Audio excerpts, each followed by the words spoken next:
Hello guys, I am again here with a new heading, that is Dow's process, method of preparation of phenol.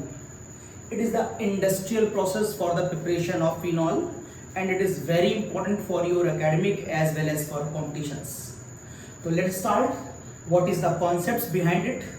तो हमें phenol बनाना है और phenol को शुरू करने से पहले इसके अंदर जो हमारे पास एक रीजनिंग डेवलप हो सकती है हम उसको भी देखेंगे। हम थोड़ी देर स्टार्टिंग में इसके अंदर एकेडमिक कॉन्सेप्ट्स को डेवलप करेंगे ताकि जो एकेडमिक वाले बच्चे देख रहे हैं वो अपनी बात पूरी कर लें और फिर बाद में हम इस रिएक्शन को कॉम्पिटिशन अप्रोच भी देंगे। आप देखिएगा उसमें कॉम्पिटिशन अप्रोच कैसे डेवलप होती है और ये बहुत अच्छी कॉम्पिटिशन अप्रोच है जो जनरल बुक्स में अवेलेबल नहीं है। देखिएगा,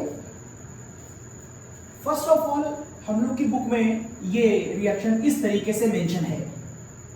अगर आपसे कहा जाए कि what will happen when chlorobenzene, this is chlorobenzene, what will happen when chlorobenzene react with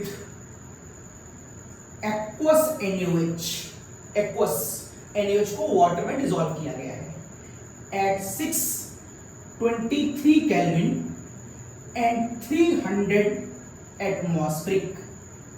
तो मन में तुरंत एक बात आती है कि what is the use of such type of drastic condition. इतनी ज्यादा टेम्परेचर और प्रेशर को देने की आवश्यकता क्या होगी। खैर लेट्स सी, देखेंगे क्या है। और यहां पर जो आंसर आएगा वो आएगा फिनॉल और ये हो गई आपकी balance equation. This phenol is also known as carbolic acid. इसको हम कार्बोलिक एसिड भी कहते हैं। अगर आप कभी कभी इसे कुछ बुक्स में या पेपर में देखें तो वहां पर ये रिएक्शन दो स्टेप में दिखाई गई है। पहले स्टेप में आपसे कहा जाता है कि NaOH लगाओ इन एक्वस मीडियम में ऑन दिस ड्रास्टिक कंडीशन और दूसरे स्टेप में आपसे वो कहता है कि यहां पर एसिडिक मीडियम प्रोवाइड करो। तो what is the use of this acidic medium, what is the use of this drastic condition? We want to think, we want to understand on all these such type of concepts. We will explain in the during the lecture. अब यहाँ पर एक अगर आप एक comparison करके देखें तो आपने इस चैप्टर से पहले एल्किल हैलाइड पढ़ लिया है। Alkyl halide that is just like a CH3Cl या CH3CH2Cl। जब आप उस चैप्टर में जाकर के NaOH लगाया करते थे एक्वस, नॉट एल्कोहलिक, तो आप देखते थे कि वहां पर ये कंपाउंड आप बड़ी आसानी से बना लिया करते थे।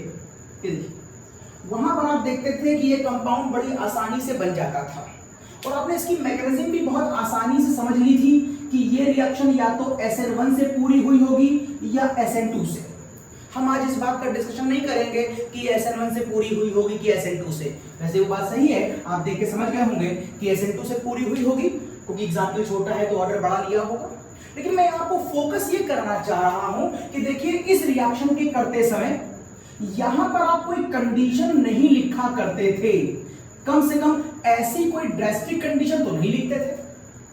अब मन में एक बात आती है कि क्या वजह है कि एलिफेटिक कंपाउंड के अंदर लाइक मेथाइल क्लोराइड में बिना कंडीशन के रिएक्शन हो जाती है लेकिन एरोमेटिक हैलाइड्स के अंदर इतनी ड्रास्टिक कंडीशन देनी पड़ती है तब रिएक्शन होती है। तो ये एक क्वेश्चन बनता है कि व्हाई, ये क्वेश्चन बन जाता है आपके यहां कि why chlorobenzene react with aqueous NaOH with so such type of huge drastic condition, while in the case of methyl chloride such huge drastic condition is not required. Okay. तो इस बात का एक्सप्लेनेशन आप एक नहीं शायद दो तरीके से दे सकते हैं। First of all the explanation number 1, आप ये कह सकते हैं कि अगर आप ध्यान से देखें तो जो ये कार्बन है ये sp3 हाइब्रिडाइज्ड है। अब अगर आप में से किसी को हाइड्रोजन शॉर्ट निकालना नहीं आता है तो मैं आपको ट्रिक बता दे रहा हूं। हाइड्रोजन को निकालने की एक शॉर्ट ट्रिक देख लीजिए। कंपाउंड को ओपन कर लिया करिए, जैसे ये कंपाउंड ओपन हो गया और इसमें सारी बॉन्डें यहां पर मेंशन कर दीजिए। ये सिग्मा बॉन्ड है, ये सिग्मा बॉन्ड है, ये सिग्मा बॉन्ड है, ये सिग्मा बॉन्ड है। और एक शॉर्ट ट्रिक है मेरे पास, number number of sigma bond plus number of coordinate bond plus number of lone pair. इस ट्रिक से आंसर या तो 2 आएगा या फिर 3 आएगा या फिर 4 आएगा इन ऑर्गेनिक केमिस्ट्री। अगर 2 आएगा तो आप आंसर sp बोलेंगे, 3 आएगा तो आंसर आप sp2 बोलेंगे और 4 आएगा तो आप आंसर sp3 बोलेंगे। And in this case there is 4 sigma bond on the centre. Hybridisation हमेशा सेंटर का होता है, मॉलिक्यूल का नहीं, जो मॉलिक्यूल का सेंटर है उसका होता है। तो यहाँ पर 4 सिग्मा बॉन्ड है, कोई कोऑर्डिनेट नहीं है, कोई लोन पेयर नहीं है, आंसर 4 का मतलब sp3। ओके, ये कार्बन sp3 हो गया। सो व्हाट, इससे क्या मालूम चला बताते हैं आपको। जब आप इस कार्बन को भी गौर कर लीजिए, जो बेंजीन के पास से सारे कार्बन आप देख रहे होते हैं, इनमें से किसी भी कार्बन का आप हाइड्रोजन चेक कर लीजिए। जैसे मैं इसका दिखाता हूं आपको, तो जरा मैं इसको अगर बॉन्ड के साथ दिखाऊं तो आप ऐसे लिख सकते हैं। और अब देखिए इसमें कितनी सिग्मा बॉन्ड है। जो सिंगल बॉन्ड Cl से बंधी है वो 1 सिग्मा होगी, 1 सिग्मा इधर होगी और 1 सिग्मा इधर होगी। ये वाली पाई बॉन्ड है। अगर आप यहां से इस फॉर्मूले को अप्लाई करें तो आप यहां पर पाएंगे कि इस वाले कार्बन के पास 3 सिग्मा बॉन्ड है, एक ऊपर, एक इधर, एक इधर।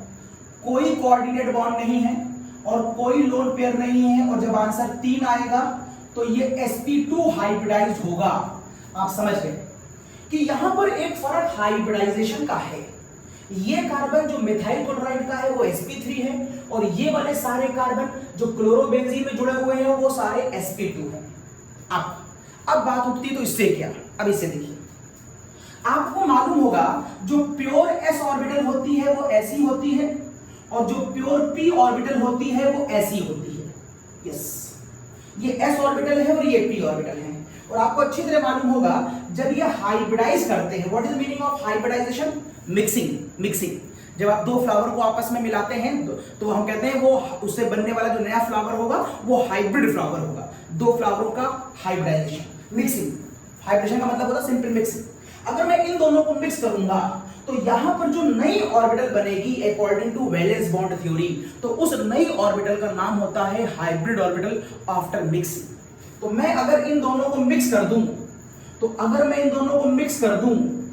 तो आप कहेंगे आफ्टर मिक्सिंग यहां पर जो नई ऑर्बिटल बनेगी, दिस न्यू ऑर्बिटल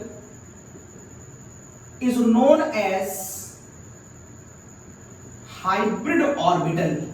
आप कहेंगे सर ये हाइब्रिड ऑर्बिटल होगी, जिसका जर्नल डायग्राम आपने बुक्स में कुछ इस तरीके का देखा होगा, जहां पर हम एक लोब छोटी और एक लोब मोटी बनाते हैं। जब भी देखिए हाइब्रिड ऑर्बिटल आपको हमेशा ऐसी ही दिखाई देगी। जबकि सच्चाई यह है कि यह हाइब्रिड ऑर्बिटल ऑर्गेनिक केमिस्ट्री में अगर मैं बात करूं तो 3 तरीके की हो सकती है। या तो वो इस तरीके की होगी, एक छोटी और एक मोटी, या तो वो कुछ इस तरीके की होगी, एक छोटी और एक मोटी, और या फिर वो कुछ इस तरीके की होगी, एक छोटी और एक मोटी। क्या कुछ डिफरेंस दिखाई दे रहा है आपको तीनों में? एक कॉमन है बात है, एक छोटा लोब है, एक बड़ा लोब है। अब एक डिफरेंस भी है, जो बड़ा लोब है वो लंबा कम है, मोटा ज्यादा है। अगर मैं थोड़ा सा और मोटा कर दूं इसको, ये लंबा कम है लेकिन मोटा ज्यादा है। ये थोड़ा सा लंबा हो गया है और पतला हो गया है, और ये बहुत लंबा और पतला हो गया है। ये कैसे होता है? ये इस बात पर डिपेंड करता है कि कितनी ऑर्बिटलें किस रेशियो में कंबाइन कर रही हैं। अगर आपकी एक s और एक p कंबाइन कर रही है तो आप कहते हैं ये sp हाइब्रिड है। उस समय s की परसेंटेज कितनी है? 50, और p की परसेंटेज भी 50 है। लेकिन अगर मैं कहूं कि आप sp2 की बात कर रहे थे तो यहां पर s की परसेंटेज हो जाएगी 33.3%, जबकि p की परसेंटेज हो जाती है 60%, 66%। और यदि मैं आपसे कहूं कि आप sp3 की बात करने लगे हैं तो s की परसेंटेज हो जाएगी 25 और p की परसेंटेज हो जाएगी 75। जैसे जैसे p की परसेंटेज बढ़ेगी वैसे वैसे p का कैरेक्टर बढ़ेगा, और p का कैरेक्टर क्या है? P का करेक्टर है लॉन्गिटिविटी। जैसे जैसे हाइब्रिड ऑर्बिटल में P बढ़ता है वैसे वैसे उसकी लंबाई बढ़ती है। दिस इज द कॉज, ये लंबी है क्योंकि ये sp3 है। ये थोड़ा सा कम लंबी है क्योंकि ये sp2 है। और ये बहुत कम लंबी है लेकिन मोटी बहुत है क्योंकि ये sp है। ये होता है हाइब्रिडाइजेशन और यही खेल यहां पर होने वाला है और इसकी वजह से ही कुछ ये डिफरेंसेस आते हैं। तो ये केमिस्ट्री की खूबसूरती है कि एक चैप्टर का कौन सा लिंक कहां पर कैसे यूज किया जाएगा ये इंपॉर्टेंट है। इसीलिए केमिस्ट्री में थोड़ी सी दिक्कत होती है क्योंकि अगर अब आपको केमिकल बॉन्डिंग नहीं आती है तो इस एक्सप्लेनेशन को समझना आपके लिए नया होगा। तो आपको थोड़ा केमिकल बॉन्डिंग के ऊपर पकड़ बनानी पड़ेगी क्योंकि वो बड़ा फंडामेंटल चैप्टर है। तो मैंने ये बात बता दी आपको, मैं इतना पार्ट मिटा रहा हूं और फिर इस चीज को मैं ऊपर यूज करूंगा। ये हटा रहा हूं, मैं हटा रहा हूं, स्क्रीनशॉट ले लिया, ये मैंने हटा दिया, ये पार्ट हट गया। अब जब मैं समझ गया कि इस तरह से हाइब्रिड ऑर्बिटल की वजह से कुछ बदलाव आ सकते हैं तो मैं उन बदलावों को यूज करूंगा। ये मेरा sp3 था। अब देखिएगा, अब आप कह रहे हैं कि CH3Cl में, अगर मैं आपसे बात करूं CH3Cl में, तो आप कह रहे हैं CH3Cl में कुछ इस तरह की बॉन्ड होगी। This is the bond in the case of CH3Cl। जबकि यहां पर आप कह रहे हैं in the case of chlorobenzene, यहां पर जो C और Cl के बीच बॉन्ड है, C और Cl के बीच, ये वाली बॉन्ड कुछ इस तरीके की होगी। What is the mean? ये वाली जो बॉन्ड है, इसको मैं और लंबा कर ले रहा हूं, ये वाली जो बॉन्ड है वो कुछ sp3 की कैटेगरी की होगी और इन दिस केस यहां पर जो बॉन्ड है वो कुछ sp2 की कैटेगरी की होगी। ये देखिए, because of this carbon is sp3 hybridised and because of this carbon is sp2 hybridised. अगर P वाली बॉन्ड होगी तो वो लंबी होगी और आपको अच्छी तरह मालूम होगा कि bond length is inversely proportional to bond strength होता है। मतलब अगर कोई बॉन्ड लंबी होती है तो उसकी ताकत कम होती है, उसे तोड़ना आसान होता है। मींस यहां पर आप वाइसा वर्सा का लॉजिक लगाकर अगर देखें तो आप ये पाएंगे कि इस हाइब्रिड ऑर्बिटल को ब्रेक करना मेरे लिए आसान होगा इन कंपैरिजन टू इसको ब्रेक करने के। हम ये जल्दी ब्रेक नहीं कर पाएंगे कंपैरेटिवली। तो मैं ये कह सकता हूं कि इसका मतलब आप ये कहना चाहते हैं in the first case C और Cl की बॉन्ड लेंथ लंबी होगी in the case of methyl chloride, जबकि C और Cl की बॉन्ड लेंथ थोड़ी छोटी होगी in the case of chlorobenzene. ये देखिए, in the case of chlorobenzene ये बॉन्ड छोटी होगी और in the case of methyl chloride ये बॉन्ड लंबी होगी। और ये बॉन्ड कितनी लंबी होती है? लगभग 1.77 पिकोमीटर की होती है और ये वाली बॉन्ड लेंथ लगभग 1.69 पिकोमीटर की होती है। ये इनका पैरामीटर भी है, स्केलिंग भी है। तो दिस इज द कॉज इस बॉन्ड पर आसानी से रिएक्शन हो जाती है क्योंकि ये थोड़ी लंबी बॉन्ड है और इस वाले केस में आसानी से रिएक्शन नहीं होती क्योंकि ये बॉन्ड छोटी है और छोटी वाली बॉन्ड को तोड़ने के लिए आपको ज्यादा ताकत चाहिए और ज्यादा ताकत लगाने के लिए ही तो आपने प्रेशर और टेम्परेचर लिया है। ठीक है बात? तो ये एक्सप्लेनेशन देकर के आप मार्क्स बोर्ड में ले सकते हैं। आप हाइब्रिडाइजेशन से बता सकते हैं कि यहां पर ड्रास्टिक कंडीशन मुझे क्यों लगानी पड़ी और यहां पर मुझे आवश्यकता क्यों नहीं है। तो केवल sp3 या sp2 बोलकर मत बढ़ जाइए, उसे पूरी बात बताइए। sp3 होगा तो परसेंटेज ऑफ p ज्यादा होगा, परसेंटेज ऑफ p ज्यादा होगा तो लॉन्गिटिविटी ज्यादा होगी और लॉन्गिटिविटी ज्यादा होगी तो तोड़ना आसान होगा। लेकिन अब मन में एक बात और आनी चाहिए। ये बात पूरी हो गई, अब एक बात और आती है, क्या केवल इतनी बॉन्ड लेंथ की फर्क की वजह से, केवल इस स्लाइट डिफरेंस, कोई बहुत बड़ा डिफरेंस तो नहीं है, क्या इतने डिफरेंस की वजह से इतनी ज्यादा ड्रास्टिक कंडीशन देने की आवश्यकता है? ये मन में थोड़ा सा संदेह आया। तो फिर साइंटिस्टों ने और लोगों ने इसके ऊपर जो लोग साइंटिस्ट काम कर रहे थे उन्होंने थोड़ा सा और रिसर्च करना शुरू करा कि क्या कोई और वजह भी है कि केवल इतनी बड़ी वजह से इतना बड़ा ड्रास्टिक कंडीशन की रिक्वायरमेंट हो। तो देखिए, यहां पर एक वजह और है हटा रहा हूं मैं, स्क्रीनशॉट ले लीजिए इसका, हटा रहा हूं। अब यहां पर एक वजह और है, अब जरा उस वजह पर गौर करिए। तो मैं कहूंगा इस क्वेश्चन का सेकंड आंसर, क्वेश्चन सेम था, वही मैंने लिखा था कि why in this case drastic condition is required and why in the other case drastic condition is not required, उसी क्वेश्चन का सेकंड आंसर। तो मैं इसे लिख दे रहा हूं सेकंड एक्सप्लेनेशन। आप इस क्वेश्चन को ऐसे भी एक्सप्लेन कर सकते हैं।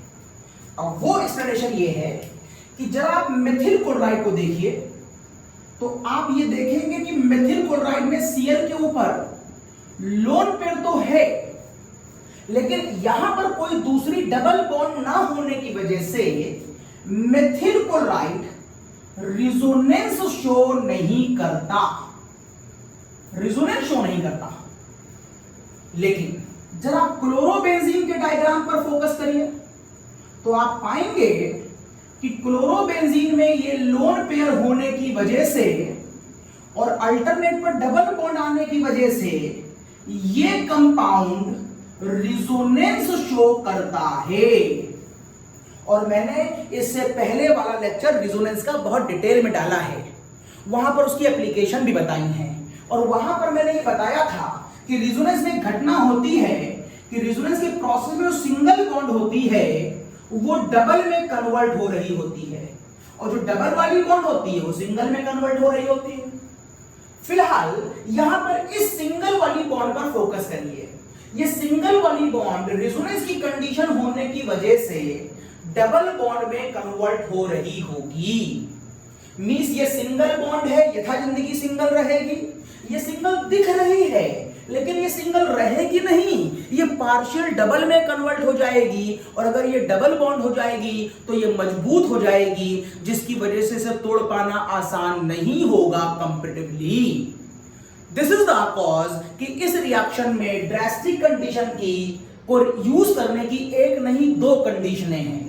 एक हाइब्रिडाइजेशन के लॉजिक से भी मुझे समझ में आता है कि मुझे ड्रास्टिक कंडीशन चाहिए, और एक रेजोनेंस की कंडीशन से भी मुझे समझ में आता है कि मुझे ड्रास्टिक कंडीशन चाहिए। चलिए मैं आपको रेजोनेंस बना कर दिखाता हूं और दिखाता हूं कि वहां पर डबल बॉन्ड कैसे आती है। इसी बहाने क्लोरोबेंजीन के रेजोनेंस की प्रैक्टिस भी हो जाएगी। थोड़ा फटाफट बना दूंगा मैं। अगर आप ये कहेंगे कि ये वाली बॉन्ड यहां जाएगी तो ये वाली बॉन्ड यहां मूव करेगी, तो इसकी नेक्स्ट रिजोनेटिंग फिगर कैसे आएगी? रेजोनेंस के केस में आप मुझे डबल एरो दिखाते हैं, और उसके बाद इसकी जो नेक्स्ट फिगर आएगी वो अब आपको कुछ न्यू दिखानी पड़ेगी। सिंगल बॉन्ड पहले से थी, अब देखिए डबल हो गई, ये Cl आ गया, यहां पर माइनस ये बॉन्ड और ये बॉन्ड। पहले कितने इलेक्ट्रॉन थे? पहले Cl के पास 3 लोन पेयर थे, अब कितने लोन पेयर बचे? अब लोन पेयर 2 बचे। गिन के देख लीजिएगा, यहां पर Cl के पास 7 इलेक्ट्रॉन थे, Cl के ऑर्डर में 7 होते हैं तो 7 थे, लेकिन अब गिनिए यहां पर Cl के पास बचे 6 इलेक्ट्रॉन। चूंकि Cl के पास इलेक्ट्रॉन कम हो गए हैं, 1 2 3 4 5 6, इसलिए Cl पे चार्ज क्या आ जाएगा? पॉजिटिव चार्ज आएगा। यहां कोई चार्ज नहीं था, यहां पर पॉजिटिव नेगेटिव आ गया। अब अगले केस में क्या होगा? अगर ये वाली बॉन्ड यहां चली जाएगी तो ये वाली बॉन्ड निकलकर बाहर आएगी, जिससे इसका नया रिजोनेटिंग स्ट्रक्चर जो बनेगा वो कैसा होगा? इसका जो नया रिजोनेटिंग स्ट्रक्चर बनेगा, अब उसमें आप कहेंगे कि ये बॉन्ड है, ये बॉन्ड है, ये माइनस है, ये देखिए Cl आ गया, और यहां पर फिर से वैसे ही 3 lone pair, 1 lone pair sorry 2 lone pair, यहां पर अभी ऊपर प्लस रहेगा। इस वाले सिस्टम को तो मैंने छेड़ा नहीं है, और ये डबल बॉन्ड डबल रहेगी। Then what? अगला स्टेप क्या होगा? अगर इस वाली बॉन्ड को मैं अंदर ले जाऊं तो ये वाली बॉन्ड बाहर चली जाएगी, जिससे इसकी नेक्स्ट फिगर क्या आएगी? जिससे इसकी नेक्स्ट फिगर आ जाएगी, आपने इस बॉन्ड को तो छेड़ा नहीं है, ये वैसे ही रहने दीजिए, ये वाली बॉन्ड रहने दीजिए, यहां माइनस लगा दीजिए, Cl के ऊपर 2 लोन पेयर लगा दीजिए और एक प्लस लगा दीजिए। अगर ये वाली बॉन्ड वापस इसमें चली जाए तो ये निकलकर बाहर चली जाएगी, जिससे इसकी अगली फिगर आ जाएगी, ये वापस सिंगल हो जाएगी, इसके ऊपर वापस 3 लोन पेयर आ जाएंगे, ये डबल बॉन्ड, ये डबल बॉन्ड, ये डबल बॉन्ड हो जाएगी, double bond double bond double bond, बहुत सारे डबल बॉन्ड, मतलब जेम्स बॉन्ड, मजबूत आदमी है। तो ये आपके क्लोरोबेंजीन के रिजोनेटिंग स्ट्रक्चर्स हैं, जिसमें ये क्लियर हो रहा है कि यहां पर डबल बॉन्ड अवेलेबल होती है। This is the cause. इस जगह से अगर मैं Cl को थोड़ा सा आपको अब बड़ा करके दिखा दूं, यहां पर ये साफ दिखाई देने लगे, ये इसका मतलब है ये जो सिंगल बॉन्ड आपको दिख रही है वो रियल में सिंगल नहीं थी, वो रियल में डबल बॉन्ड थी। ये रियल में डबल बॉन्ड थी, ये सिंगल दिख रही थी, रियल में सिंगल ही रहेगी, इसलिए इसे तोड़ पाना आसान है और इसको तोड़ पाना आसान नहीं है। ये रिजोनेटिंग फिगर भी दिखा रहा है। अब चूंकि मैंने क्लोरोबेंजीन बना ही लिया है तो यहां पर एक दो बातें और कर लो। अब बताओ, अगर क्लोरोबेंजीन में रिएक्शनें होंगी तो किस किस पोजीशंस पर होंगी? जब मैं आपको अगले लेक्चर में इलेक्ट्रोफिलिक सब्स्टिट्यूशन पढ़ाऊंगा तो कहां निगेटिव आ रहा है? इसके हिसाब से इसकी आर्थो पोजीशन पे आ रहा है, और कहां निगेटिव आ रहा है? पैरा पे आ रहा है, और कहां निगेटिव आ रहा है? आर्थो पे आ रहा है। इसी वजह से इसको हम आर्थो पैरा डेरिवेटिव्स कहते हैं। Yes, why chlorobenzene is ortho para derivative?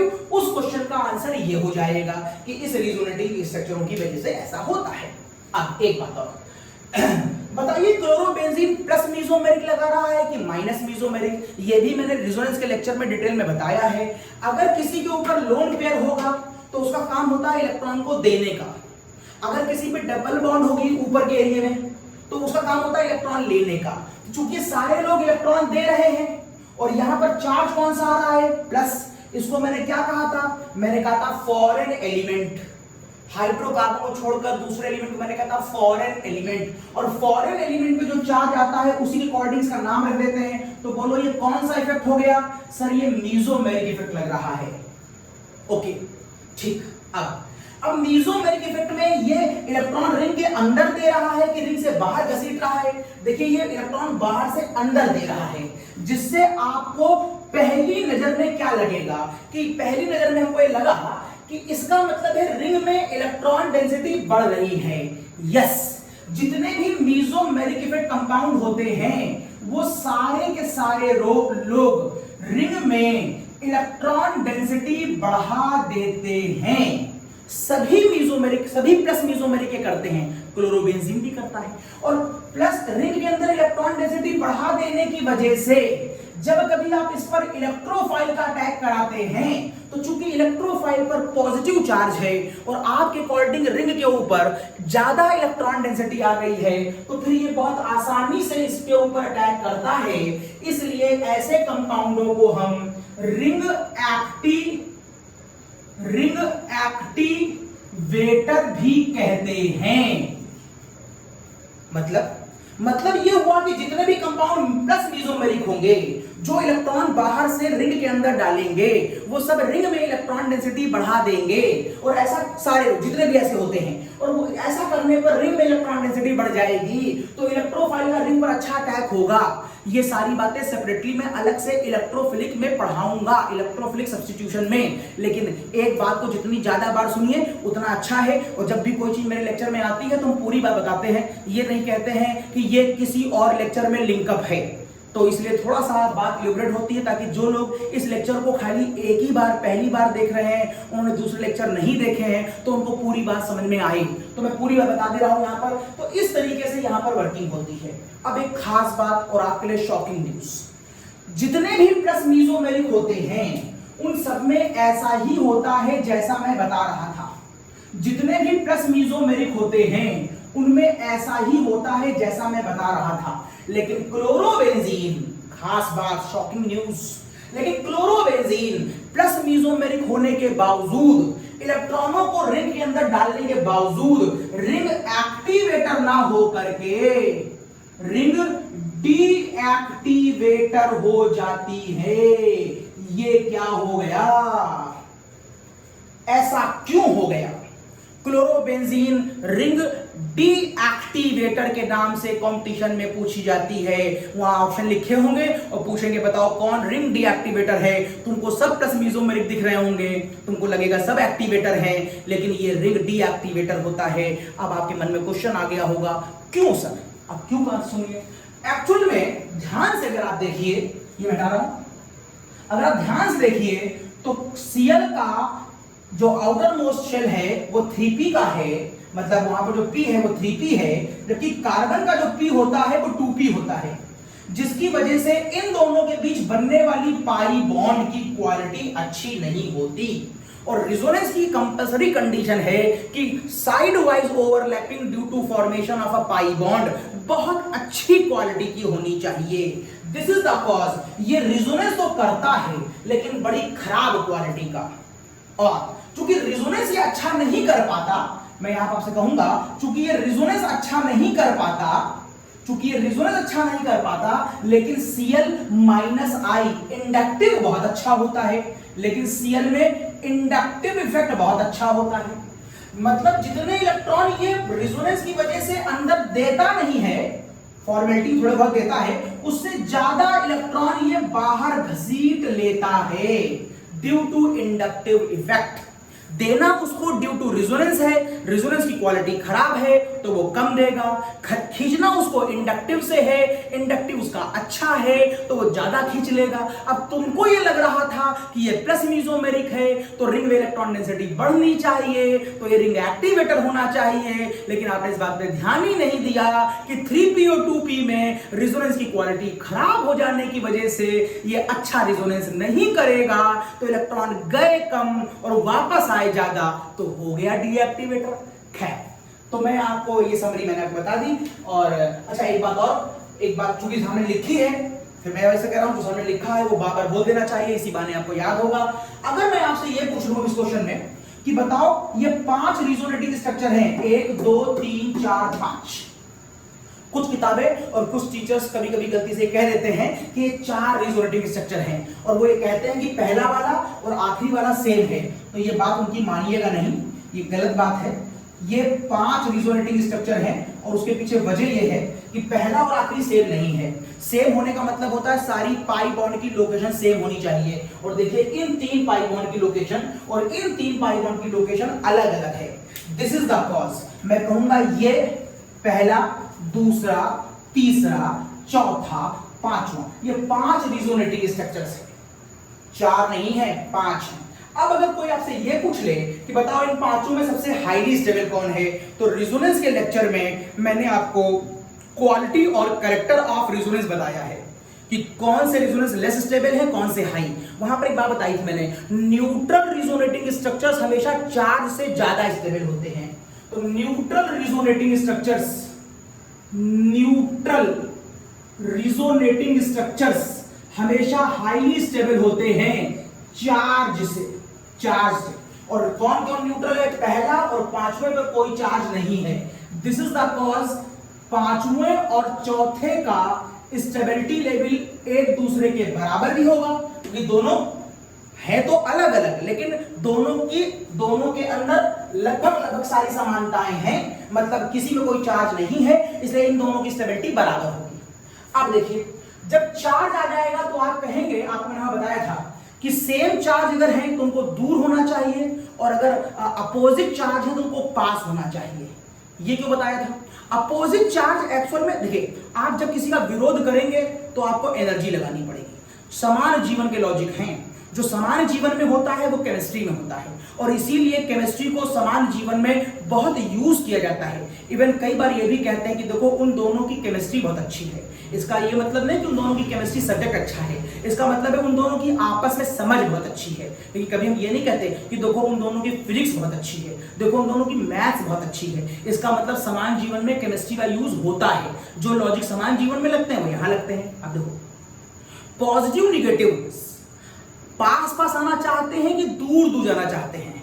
आपके जितने भी दोस्त हैं वो पॉजिटिव निगेटिव चार्ज अगर मान लिए जाएं तो वो पास आना चाहते हैं कि दूर जाना चाहते हैं। आप हमेशा अपने दोस्त के नजदीक जाना चाहते हैं। वो पॉजिटिव निगेटिव चार्जेस है, पास आना चाहते हैं। लेकिन आपके बड़े बुजुर्ग, आपके टीचर, आपके पेरेंट्स इसको पसंद नहीं करते, क्योंकि उनको लगता है कि ज्यादा दोस्ती की वजह से आपका टाइम खराब होता है, आप पढ़ाई पर कम ध्यान देते हैं, तो वो आपको दूर करना चाहते हैं। ये देखिए, पेरेंट्स जब आपको दूर करते हैं तो उनको एनर्जी लगानी होती है, और आप जब वो एनर्जी लगाते हैं तो आप और आपका दोस्त एक सिस्टम है। पेरेंट्स ने एनर्जी लगाई, energy neither be created nor be destroyed. उन्होंने एनर्जी खर्च करी, आपके ऊपर एनर्जी अप्लाई कर दी, तो आपके सिस्टम का एनर्जी लेवल बढ़ गया। और जिस समय पेरेंट्स आपके ऊपर एनर्जी लगाकर आपको आपके दोस्तों से दूर करता है तो आप गुस्से में चले जाते हैं। अगर आप कभी फोन पे बात कर रहे हैं अपने किसी दोस्त से, पेरेंट ने मना कर दिया तो आप गुस्सा हो जाते हैं, फोन पटक देते हैं कि जाओ हम नहीं बात करेंगे। क्या हो गया?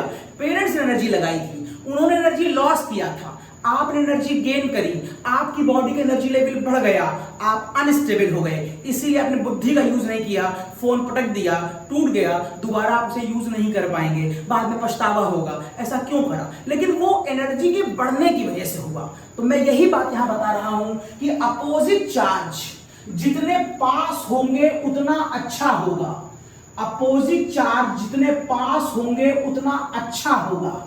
अगर आप अपोजिट चार्ज को दूर दूर ले जाएंगे तो आपको सिस्टम पर एनर्जी लगानी पड़ेगी, एनर्जी बढ़ जाएगी तो स्टेबिलिटी गिर जाएगी। और आप देखिए यहां पर पॉजिटिव निगेटिव पास पास है, इसको अच्छा लग रहा होगा, दो दोस्त पास हैं। यहां देखिए पॉजिटिव निगेटिव पास पास है, इनको भी मजा आ रहा होगा। लेकिन यहां देखिए पॉजिटिव और निगेटिव दूर दूर हैं, ये अच्छी बात नहीं है। यहां पॉजिटिव निगेटिव को घसीट करके यहां तक लाया गया है, यहां पॉजिटिव निगेटिव को घसीट कर यहां तक लाया है। मींस इस समय आप बहुत गुस्से में हैं, आपकी बॉडी का एनर्जी लेवल बढ़ गया है। इसका मतलब है कि न्यूट्रल के बाद बारी किसकी आएगी? न्यूट्रल के बाद बारी आएगी, हटा दे रहा हूं मैं, न्यूट्रल के बाद बारी आएगी दूसरे की और चौथे की। और चूंकि इनके बीच के डिस्टेंस बराबर है इसलिए इनकी स्टेबिलिटी बराबर होगी। और सबसे आखिरी में बारी आएगी तीसरे की। तो मैंने आपको क्या क्या बता दिया, डाउट शुरू किया था, लेकिन अभी खाली रीजनिंग बताई है कि क्या वजह है कि यहां पर ड्रस्टिक कंडीशन चाहिए और मेथिल क्लोराइड में नहीं चाहिए। एक नहीं दो आंसर दिए। जब रिजोनेंस से आंसर दिया तो रिजोनेंस का डायग्राम दिखाया, डबल बॉन्ड दिखा दी, आर्थो पैरा डेरिवेटिव होता है दिखा दिया, लगता है कि एक्टिवेटर है लेकिन डीएक्टिवेटर होता है, क्यों होता है बता दिया, इसमें रिजोनेंस खराब होता है, 3p 2p होता है तो वो बता दिया, और इन पांचों में कौन अच्छा है कौन खराब है ये बता दिया। चलिए बात को थोड़ा सा और आगे बढ़ाते हैं। तो चूंकि हम लोग आपसे डाउस प्रोसेस की बात करा रहे थे तो चलिए अब चलते हैं डाउस के अंदर। थोड़ी बहुत बाहर की बातें हो गई। अब मुद्दा ये उठता है कि जो एकेडमिक पढ़ रहे हैं, जो आप इस लेक्चर को देख रहे हैं एकेडमिक लेवल पर, उनके लिए बात खत्म हो गई। उनको एग्जाम में क्योंकि उनको समझना नहीं, उनको मैकेनिज्म समझनी नहीं होती है, और जो प्योर एकेडमिक हैं वो एग्जाम के एक दिन पहले मैकेनिज्म तो रिवाइज नहीं करेंगे, उनका फोकस होता है रिएक्शन को याद करने का। तो रिएक्शन मैंने आपको याद करा दी। आप ये कहेंगे कि यहां से NaCl निकल जाएगा, आप कहेंगे NaCl निकल जाएगा, ये OH यहां पर आके बैठ जाएगा, फिनॉल बन गया। एकेडमिक वालों के लिए मेरी बात लगभग खत्म हो गई। एकेडमिक वालों को डाउस प्रोसेस में ये रिएक्शन पढ़नी है, ये कंडीशन याद रखनी है, बिना कंडीशन नंबर नहीं मिलेंगे। यहां पर ये कंडीशन रिक्वायर्ड है, मेथिल क्लोराइड में रिक्वायर्ड क्यों नहीं है ये एकेडमिक के लिए इंपॉर्टेंट है। क्लोरोबेंजीन के सारे रिजोनेटिंग स्ट्रक्चर ये रिक्वायर्ड है, कौन एक्टिवेटिंग है कौन डीएक्टिवेटिंग है, कैसे मैंने उसे मीजोमेरिक बोला, ये सारी बातें एकेडमिक के लिए इंपॉर्टेंट थी। लेकिन बीच में एकेडमिक वाले वीडियो पूरा देखिएगा, कुछ में बीच में छोड़ी कुछ बातें आएंगी जो एकेडमिक के लिए इंपॉर्टेंट है। लेकिन अब यहां से वैसे मेन फोकस शुरू होता है कॉम्पिटिशन का। देखिएगा यहां से मैं अप्रोच लेता हूं कंपटीशन की। तो अब आप यहां ये कहेंगे कि सर मुझे करके दिखाइए इसकी मैकेनिज्म। अब मैकेनिज्म कंपटीशन वाले फोकस करेंगे कि क्या वजह है, कैसे ये वर्किंग होती होगी। तो मैंने ऊपर पहले ही शायद लिख दिया था कि ये एक तो बड़ी खास बात है, ये कंसल्टेड रिएक्शन के थ्रू रिएक्शन पूरी होगी, ये एक E2 नाम की मैकेनिज्म होगी, और ये इस रिएक्शन का रेट होगा। ये सारी इंफॉर्मेशन मुझे इसी मैकेनिज्म से मिली है। देखिए कैसे, मैकेनिज्म पर गौर करिए। ये मेरे पास क्लोरोबेंजीन है, this is my chlorobenzene, this is our chlorobenzene, और इसके सारे पोजीशनों पर H लगा होता है। अंडरस्टूड है, मैंने ये वाला H ओपन करा है। सर यही वाला H ओपन क्यों करा है? क्योंकि ये रिएक्शन में पार्टिसिपेट करेगा। ये क्यों करेगा, बाकी क्यों नहीं करेंगे? बिकॉज यहां पर Cl जो है वो -I इफेक्ट होता है। मैंने इंडक्टिव डिटेल में लेक्चर डाला है तो देखिएगा। और -I इफेक्ट कंपाउंड का कौन सा नेचर बढ़ाता है? एसिडिक नेचर बढ़ाता है। और -I किस पर डिपेंड करता है? और -I डिस्टेंस का इनवर्स होता है। डिस्टेंस जितनी कम होगी उसका -I उतना ज्यादा होगा। दिस इज द कॉज, इस Cl का -I सबसे ज्यादा यहां लगेगा, तो इसीलिए रिएक्शन यहां पर होगी, बाकी पर हम आपको रिएक्शन नहीं दिखा रहे हैं। तो इसके ऊपर अगर मैं NaOH लगाऊं तो क्या होगा? आपको अच्छी तरह मालूम है कि बिना कंडीशन के रिएक्शन नहीं होगी, क्योंकि आपको इस डबल बॉन्ड को तोड़ना है। तो कंडीशन लिखना आप बिल्कुल नहीं भूलेंगे, ये आपने लिख दी। लेकिन होगा क्या, देखिए क्या होगा। होगा ये कि ये वाली ये बेस है, ये बेस है, किसी के बेस हो अच्छा आप अगर मैं आपसे कहता कि क्लोरोबेंजीन एक एसिडिक मॉलिक्यूल है तो मानोगे मेरी बात? नहीं मानोगे भाई, क्लोरोबेंजीन एसिड कैसे हो जाएगा? मैंने आपको कई बार कहा है एसिड और बेस किसी की फिक्स प्रॉपर्टी नहीं होती, ये कंपैरेटिवली स्टडी होती है। मैं बहुत ज्ञानी हूं ये सच नहीं है, मैं आपके सामने केमिस्ट्री में ज्ञानी हो सकता हूं, मेरा ज्ञान आपके सामने केमिस्ट्री में ज्यादा हो सकता है, लेकिन मेरा ज्ञान केमिस्ट्री में सबसे ज्यादा थोड़ा नहीं हो सकता। अगर मेरे सामने कोई केमिस्ट्री का बहुत बड़ा साइंटिस्ट बैठा हुआ हो तो वो बोलेगा, मैं सुनूंगा, क्योंकि मेरी नॉलेज उनके सामने बहुत क्षीण होगी। इसका मतलब तब मैं सुन बन जाऊंगा, वो टीचर बन जाएंगे, मतलब मेरी प्रॉपर्टी फिक्स नहीं है। ठीक वैसे ही किसी भी कंपाउंड का acidic basic behaviour comparatively study पर डिपेंड करता है। बिना NaOH के आप क्लोरोबेंजीन को एसिड नहीं मानते हैं, लेकिन जैसे ही आपने उसके बर्तन में NaOH डाला, ये क्या बन गया? एसिड बन गया। और इसके एसिडिक नेचर को इनहांस कौन कर रहा है? माइनस आई इफेक्ट उसको सपोर्ट कर रहा है। होता क्या है, जैसे ही ये बेस है तो ये बनेगा एसिड, तो ये बाहर निकलेगा। ये जब बाहर जाएगा तो ये अपने अगल बगल से पूछेगा कोई साथ चलेगा? कोई दोस्त अकेले घूमने नहीं जाता, किसी को लेके जाता है। जिसने पूछा कोई साथ चलेगा तो Cl ने बोला हाँ मैं चल सकता हूं।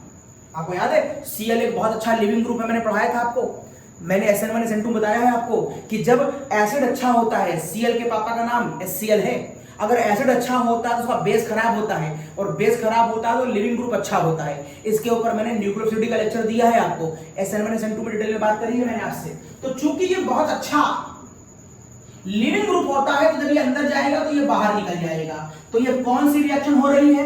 ये एलिमिनेशन रिएक्शन हो रही है, कोई निकल रहा है। और ध्यान से देखिए यहां दो काम एक साथ हो रहे हैं, ध्यान दीजिएगा। यहां पर बॉन्ड का फॉर्मेशन और यहां पर बॉन्ड का डिसोसिएशन एक साथ हो रहा है। एक बॉन्ड बन रही है और एक बॉन्ड टूट रही है, और जब ये दोनों काम एक साथ होते हैं तो केमिस्ट्री में उस रिएक्शन को कंसल्टेड रिएक्शन कहा जाता है। इसीलिए मैंने कहा ये कंसल्टेड रिएक्शन है। और यहां से लेकर यहां तक का जो ये स्टेप देख रहे हैं आप, ये इस रिएक्शन का स्लो स्टेप होता है। अब आप कहेंगे सर हमें कैसे मालूम चला ये स्लो स्टेप होता है? आपको स्पीड नापने के लिए तो आप बैठे नहीं हैं, आपको मालूम है, आपको मालूम है, आपको आता है। देखिए कैसे आपको मालूम है, एक पल रुक जाइए, अभी आपको देखिए कैसे मालूम चलता है। अगर ये बॉन्ड अंदर गई और ये बॉन्ड बाहर आई तो डबल बॉन्ड पहले से थी, आप एक बॉन्ड यहां पर और बना रहे हैं, तो बोलो कौन सी बॉन्ड बन गई? डबल थी, एक और बन गई, तो आ गई फिगर ये। और ये Cl और ये H यहां से निकल गया, तो मैं नीचे लिख दे रहा हूं कि क्या निकल गया? HCl निकल गया। बेंजीन कहते हैं आप इसको, बेंजीन। जब आखिरी में डबल बॉन्ड आती है बेंजीन स्पेलिंग होती है, लेकिन यहां पर चूंकि ट्रिपल बॉन्ड आ चुकी है तो इसका नाम होता है benzene. It is not benzene, it is benzene, and it is intermediate of this reaction.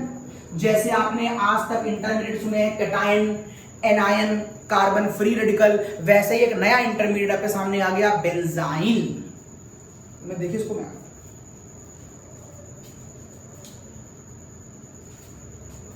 Yes, तो ये नया इंटरमीडिएट आ गया आपके सामने, बेंजाइन। ये इंटरमीडिएट है, बस बात को पकड़ लीजिए, बस बात को पकड़ लीजिए। इस इंटरमीडिएट के नाम से ही आपको एक बात समझ में आ गई होगी। क्या मैंने आपको इस तरीके के ग्राफ पढ़ाए हैं पहले कभी, कि रिएक्शन यहां से शुरू होती है और जिन केसों में इंटरमीडिएट बनता है उन केसों में रिएक्शन कुछ ऐसे होती है? Yes yes. बेंजाइन नाम का इंटरमीडिएट कहां बना है? इस गड्ढे में बना है। इस गड्ढे में बेंजाइन नाम का इंटरमीडिएट सपोज किया जा रहा है। Yes, this is intermediate. और यहां तक बनने के लिए आपको क्या क्या चाहिए था? ये चाहिए था और ये चाहिए था। इसका मतलब ये भी आपको रिएक्शन की शुरुआत में चाहिए था, इट इज योर क्लोरोबेंजीन। उसके ऊपर बेस भी आपको रिएक्शन के शुरुआत में ही लगाना था। और आपको आपको मालूम है कि बेंजाइन तक पहुंचने के लिए अगर ग्राफ ऐसा आ रहा है तो ये पहाड़ चढ़ने का रास्ता है और ये पहाड़ उतरने का रास्ता है। बताओ पहाड़ चढ़ना आसान है कि उतरना आसान है? मैंने कई बार बोला है पहाड़ चढ़ना मुश्किल होता है। मींस यहां पर आपकी स्पीड कम होती है और यहां पर आपकी स्पीड ज्यादा होती है। मींस आप समझ गए कि ये आपका स्लो स्टेप है। स्लो स्टेप को आप क्या कहते हैं? रेट डिटरमाइनिंग स्टेप कहते हैं।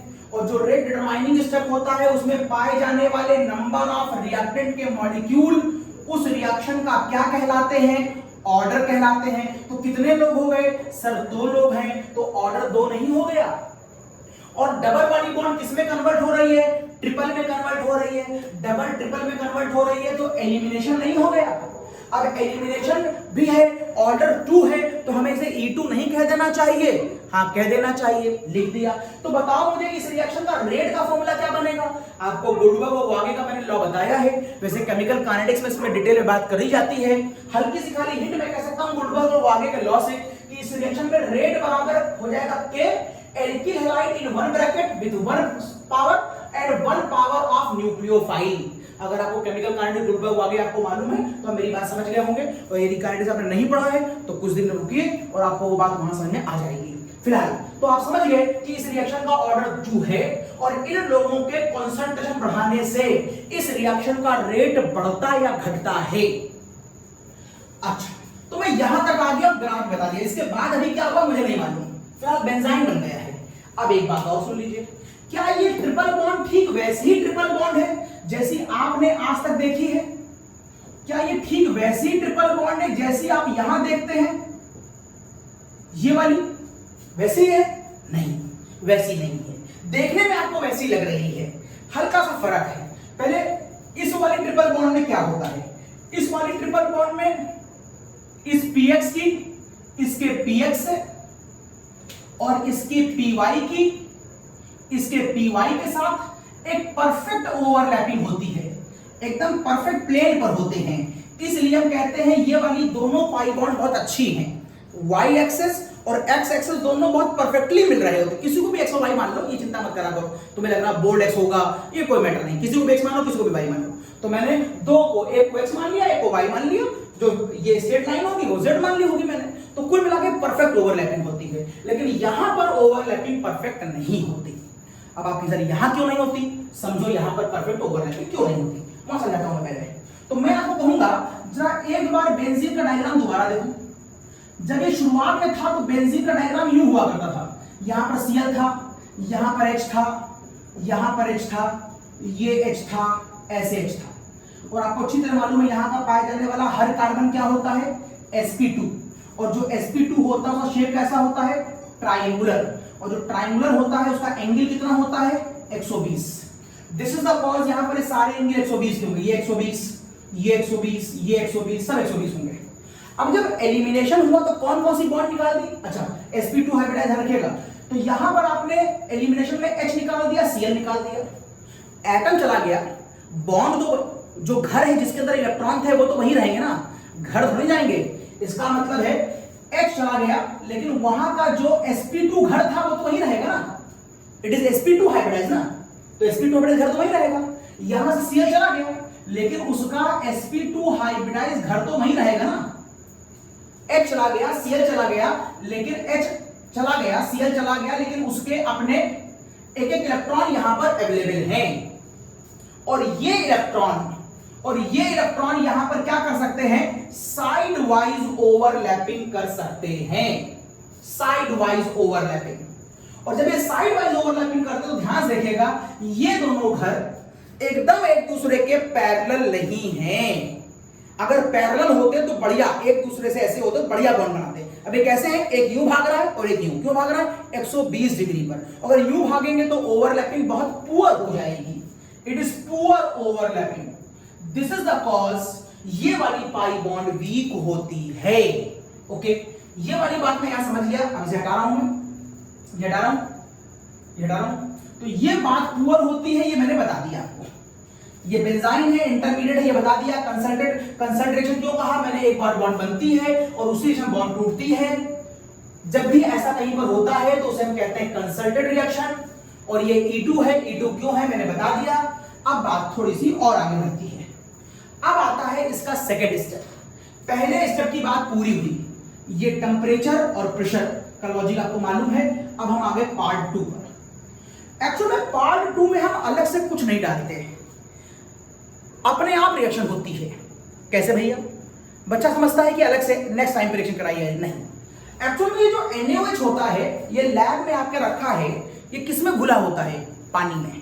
उसी NaOH को जो आपकी लैब में रखा है उसे हम एक्वस NaOH कहते हैं। इसका मतलब है इसमें बाय डिफॉल्ट क्या मौजूद है? बाय डिफॉल्ट यहां पर पानी मौजूद है एज अ सॉल्वेंट। और आपको SN1 SN2 मैंने बताया था कि सॉल्वेंट कई बार बहुत अच्छे न्यूक्लियोफाइल की तरह काम करता है, और यहां पर यह सॉल्वेंट एक न्यूक्लियोफाइल की तरह काम करने जा रहा है। और इस कंपाउंड पे अटैक करने जा रहा है कौन? वाटर का ये लोन पेयर। कहां अटैक करेगा? इसकी इन लोब्स पे अटैक करेगा, इन लोब्स पर, जो वीक पाई बॉन्ड है, जो वीक पाई बॉन्ड है। ऑब्वियस अभी ये पोलर नहीं है, अभी इसमें पॉजिटिव निगेटिव चार्ज नहीं है, लेकिन जैसे ही ये इसको अप्रोच करेगा, ये कहेगा इससे कि जल्दी से निगेटिव पॉजिटिव हो जाओ, ताकि मेरे ऊपर जो हाई इलेक्ट्रॉन डेंसिटी है वो वहां अटैक कर पाए जहां इलेक्ट्रॉन डेंसिटी कम होगी। इसका मतलब किसी एक पर निगेटिव और पॉजिटिव बनो। जैसे ये वाली पाई बॉन्ड है, अगर ये वाली पाई बॉन्ड में इधर ब्रेक कर दूं, तो क्या तुम इसको इधर प्लस और इधर माइनस नहीं मानते हो? ये तो अगर कोई न्यूक्लियोफाइल अटैक करना चाहेगा लाइक वाटर, तो कहां अटैक करेगा? पॉजिटिव पे करेगा। बस वही बात है, ये पॉजिटिव पर यहां अटैक करेगा तो ये वाली पाई बॉन्ड कहां ब्रेक करेगी? लेफ्ट की राइट। इस वाले में कहां ब्रेक करेगी? इस वाले केस में लेफ्ट भी ब्रेक कर सकती है, राइट भी, क्योंकि दोनों तरफ ताकतें बराबर हैं। अगर यहां पर कोई CH3 नाम का प्लस आई लगा होता तो मैं कहता आगे धक्का मार देगा, कंफर्म। अगर यहां कोई माइनस आई लगा होता मैं कहता खींच लेगा, लेकिन चूंकि कुछ नहीं लगा तो कहीं ब्रेक करा दो। ठीक वैसे ही इसकी सराउंडिंग में भी कुछ मेंशन नहीं है, मतलब H बाय डिफॉल्ट मेंशन है तो कहीं ब्रेक करा दो। तो चलो मैंने इस वाली बॉन्ड को ऐसे ब्रेक करता हुआ मान लिया, कहीं ना कहीं तो मानना ही था। तो कुछ देर के बाद अब तुमको ये फिगर यूं दिखाई देगी, डबल रह जाएगा, जिधर इलेक्ट्रॉन चला गया वहां माइनस, और यहां देखिए आ गया प्लस। ये दोनों इलेक्ट्रॉन एक ही तरफ चले गए, एक ही तरफ चले गए दोनों इलेक्ट्रॉन, तो एक तरफ माइनस एक तरफ प्लस। और ये जो वाटर देख रहे हैं आप, अब वो इस पर अटैक कर देगा। इस समय इस वाले ऑक्सीजन के पास कितने इलेक्ट्रॉन है? 6। और जब ये इस वाले कार्बन पर अटैक करेगा जहां कितने इलेक्ट्रॉन है? 3। कार्बन में कितने होने चाहिए? 4। एक इलेक्ट्रॉन कम है इसलिए प्लस है। O के पास 6 होने चाहिए थे, 6 हैं, इसलिए ना माइनस ना प्लस है। और जब बॉन्ड शिफ्ट करेगा, जब इलेक्ट्रॉन इसके ऊपर अटैक करेगा, तो कुछ देर के बाद अब आपको ये फिगर कुछ यूं दिखाई देगी। यहां पर आ जाएगा माइनस और ऊपर आ जाएगा, ये देखिए ऐसे वाटर, ऐसे आ जाएगा वाटर, जहां बचेगा एक लोन पेयर। क्यों सर? शुरू में तो 2 लोन पेयर थे, उसमें से एक लोन पेयर ने तो बॉन्डिंग कर ली ना। ऐसा करने पर इस कार्बन के पास जहां पहले 3 इलेक्ट्रॉन हुआ करते थे, वापस कितने हो गए? 4, इसलिए वो न्यूट्रल हो गया। और जहां O के पास 6 हुआ करते थे, अब गिनो कितने बचे? अब गिनो कितने बचे? अब वहां बचे हैं 5, इसलिए O पर क्या आ गया? प्लस आ गया। ये फिगर आ गया। अब आपको अच्छी तरह में बताया है maximum stability rule. Maximum stability rule chemistry में कहता है कि जो एलिमेंट जिस नेचर का है उसके पास वही नेचर होना चाहिए। अगर कोई हाई इलेक्ट्रोनेगेटिव है तो उस पर नेगेटिव होना चाहिए, कोई हाई इलेक्ट्रो पॉजिटिव है तो पॉजिटिव होना चाहिए। यदि ऐसा नहीं है तो वो अनस्टेबल होगा। मैंने आपको कई बार बताया है कि यह भी समान जीवन का रूल है। जो जिस फॉर्म में होना चाहिए, जब वो उस फॉर्म में रहता है तभी वो स्टेबल फील करता है। अगर वो उस फॉर्म में नहीं होगा तो वो अनस्टेबल फील करेगा। मैं एक टीचर की फॉर्म में अगर जी रहा हूं संसार के अंदर, तो जब मैं टीचर की कम्युनिटी में या टीचर की फॉर्म में सोसाइटी में रहता हूं तो मेरे अंदर कॉन्फिडेंस रहता है, मैं अच्छा फील करता हूं। लेकिन अगर मैं कोई गलत काम कर रहा हूं बाजार में, जैसे कि मान लो मैं सड़क पे खड़े होकर बताशे खा रहा हूं, तो साहब ये भी एक टीचर से उम्मीद नहीं की जा सकती कि साहब वो खड़े होकर सड़क पे बताशे खाएं। आप खाएं कोई बात नहीं, मैं खाऊंगा तो आप मुझे देख के हंसेंगे, ये देखिए टीचर है सड़क पर बताशे खा रहे हैं। इसका मतलब मैं वहां पर बताशे खाते हुए अनकंफर्टेबल फील करूंगा, क्योंकि मैं वो उस काम को करने के लिए नहीं बना हूं, वो मेरा नेचर नहीं है। वो मैं नेचर के अगेंस्ट वर्क कर रहा हूं, इसलिए मुझे थोड़ी वहां शर्म आएगी और मैं थोड़ा सा बच बचा के निकलना चाहूंगा, मैं अनकंफर्टेबल हूं। या आपका कोई दोस्त, कोई एक्स पर्सन, कोई बॉय रोज स्कूल में पैंट शर्ट पहन के आता है, रोज पैंट शर्ट पहन के आता है, कोई बुराई नहीं, उसकी यूनिफॉर्म है पैंट शर्ट, वो पहन के आता है। लेकिन एक बात बताइए, अगर वो किसी दिन पैंट शर्ट पहनने की बजाय घाघरा चोली पहन के आ जाए, तो क्या आप उसे देखकर एकदम से हंसने नहीं लगेंगे? बिल्कुल हंसने लगेंगे। और वो क्या अपने अंदर अनकंफर्टेबिलिटी फील नहीं करेगा? बिल्कुल करेगा। लेकिन सोच बताइए, क्या उसने कोई क्राइम कर दिया? क्या उसने कोई गलत बात कर दी? नहीं, उसने कोई क्राइम नहीं किया। आप हिंदुस्तान में रहते हैं, आप कुछ भी पहन सकते हैं, लेकिन चूंकि वो उसकी रियल वेशभूषा नहीं है, आज वो अपने नेचर के अगेंस्ट कपड़े पहन के आ गया है, इसलिए आपको भी अजीब लग रहा है, उसको भी अजीब लग रहा है। इसे कहते हैं नेचर के अगेंस्ट वर्क करना। और जब भी कोई नेचर के अगेंस्ट वर्क होता है तो अनकंफर्टेबिलिटी होती है।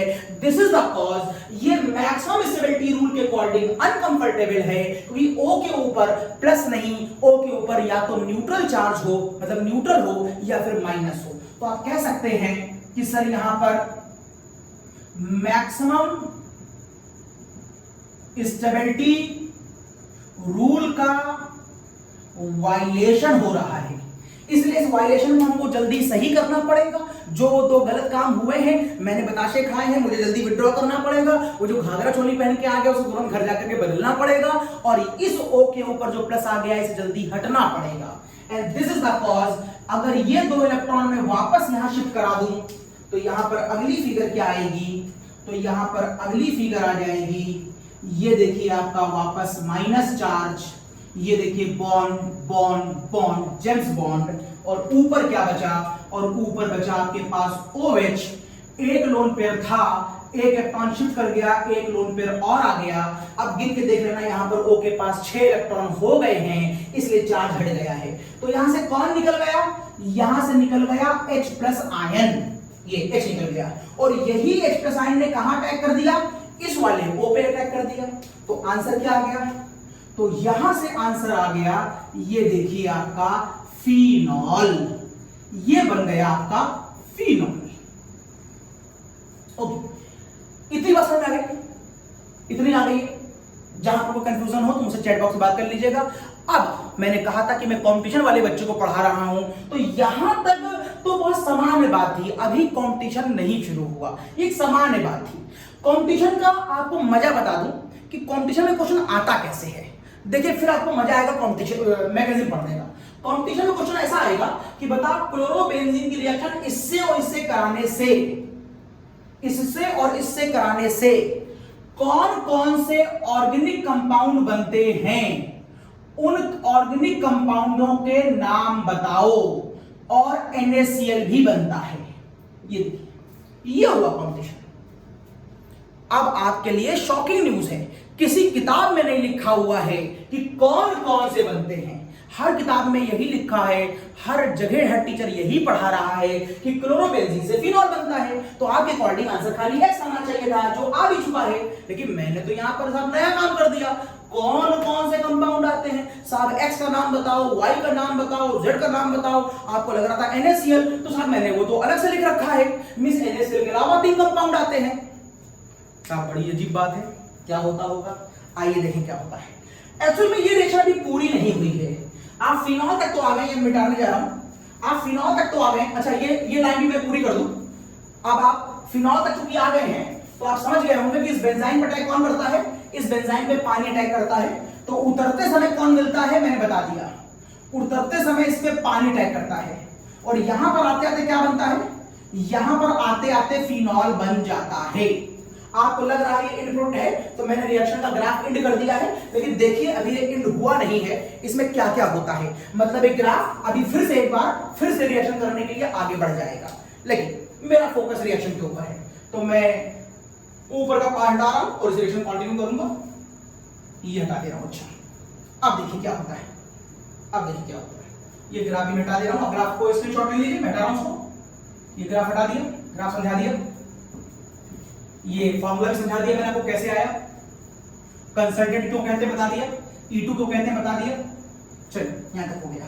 अब अब सुनिए साहब, ये रिएक्शन, चूंकि मुझे 3 आंसर देने हैं आपको, ये कौन से 3 आंसर हैं देखिए। इसकी रिएक्शन जब NaOH से कराते हैं तो एक्चुअल में NaOH यहां पर एक्सेस में होता है, एक्सेस में होता है। NaOH इस रिएक्शन में बेंजीन एक्सेस में होता है। और आपको अच्छी तरह मालूम है फिनॉल का नाम है कार्बोलिक एसिड, फिनॉल का नाम है कार्बोलिक एसिड। साहब नाम ही कैसा? एसिड। अगर एसिड बना है और बेस बर्तन में पहले से रखा है तो आपको क्या लगता है आप यहां से इसको बाहर निकाल पाएंगे? नहीं। एसिड बेस की रिएक्शन दुनिया की फास्टेस्ट रिएक्शन होती हैं। दिस इज द कॉज ये फिनॉल तुरंत NaOH से जो पहले से रखा है तुरंत रिएक्शन कर लेगा। And this is the cause ये तुरंत किसमें कन्वर्ट हो जाएगा? एक सॉल्ट में कन्वर्ट हो जाएगा जिसका नाम होता है सोडियम फेनॉक्साइड, जिसका नाम होता है sodium phenoxide, sodium phenyl oxide. Okay okay, तो साहब फिनॉल बना था लेकिन चूंकि मीडियम बेसिक होने की वजह से ये यहां रुक नहीं पाएगा और ये आंसर आएगा। अब अगर थोड़ी सी भी अच्छी किताब देखी जाए, थोड़ी सी भी अच्छी, तो वहां पर ये लिख दिया गया है कि ये कंपाउंड सीधे फिनॉल में दोबारा कन्वर्ट हो जाता है बाय एडिंग एसिड। लेकिन अभी मैं इसे कन्वर्ट नहीं करूंगा, मतलब मैं अभी इसमें एसिड नहीं डालूंगा। अगर मैंने इसमें एसिड, मैं बता दे रहा हूं, अगर मैं इसमें एसिड डाल दूं, अगर मैं इसमें एसिड डाल दूं तो एसिड का मतलब मान लो क्या डाल दिया मैंने? HCl। HCl डाला तो किसमें डाला होगा? गैस फेज में कि एक्वस फेज में? ऑब्वियस आपने पानी मिला के डाला होगा। इसका मतलब है यहां पर ये पूरा एरिया, ये पूरा एरिया, ये सॉल्ट पानी में डिसॉल्व करेगा। ये सॉल्ट जब पानी में डिसॉल्व करेगा तो क्या बनाएगा? यहां से 2 चीजें बनाएगा, वापस एक चीज बनाएगा, बोलो क्या? फिनॉल। जब भी कोई सॉल्ट पानी में जाता है तो 2 पार्ट बन जाते हैं, एक एसिड एक बेस, फिनॉल। और ये क्या बनाएगा? NaOH। वापस ये अलग, ये अलग। और अगर मैं इसमें HCl डाल दूंगा, और अगर मैं इसमें HCl डाल दूंगा तो ये और ये मिलकर क्या बना देगा? NaCl, जिसकी वजह से अब इसकी रिएक्शन नहीं होगी तो ये पार्ट आपको एज अ एंड प्रोडक्ट मिल जाएगा।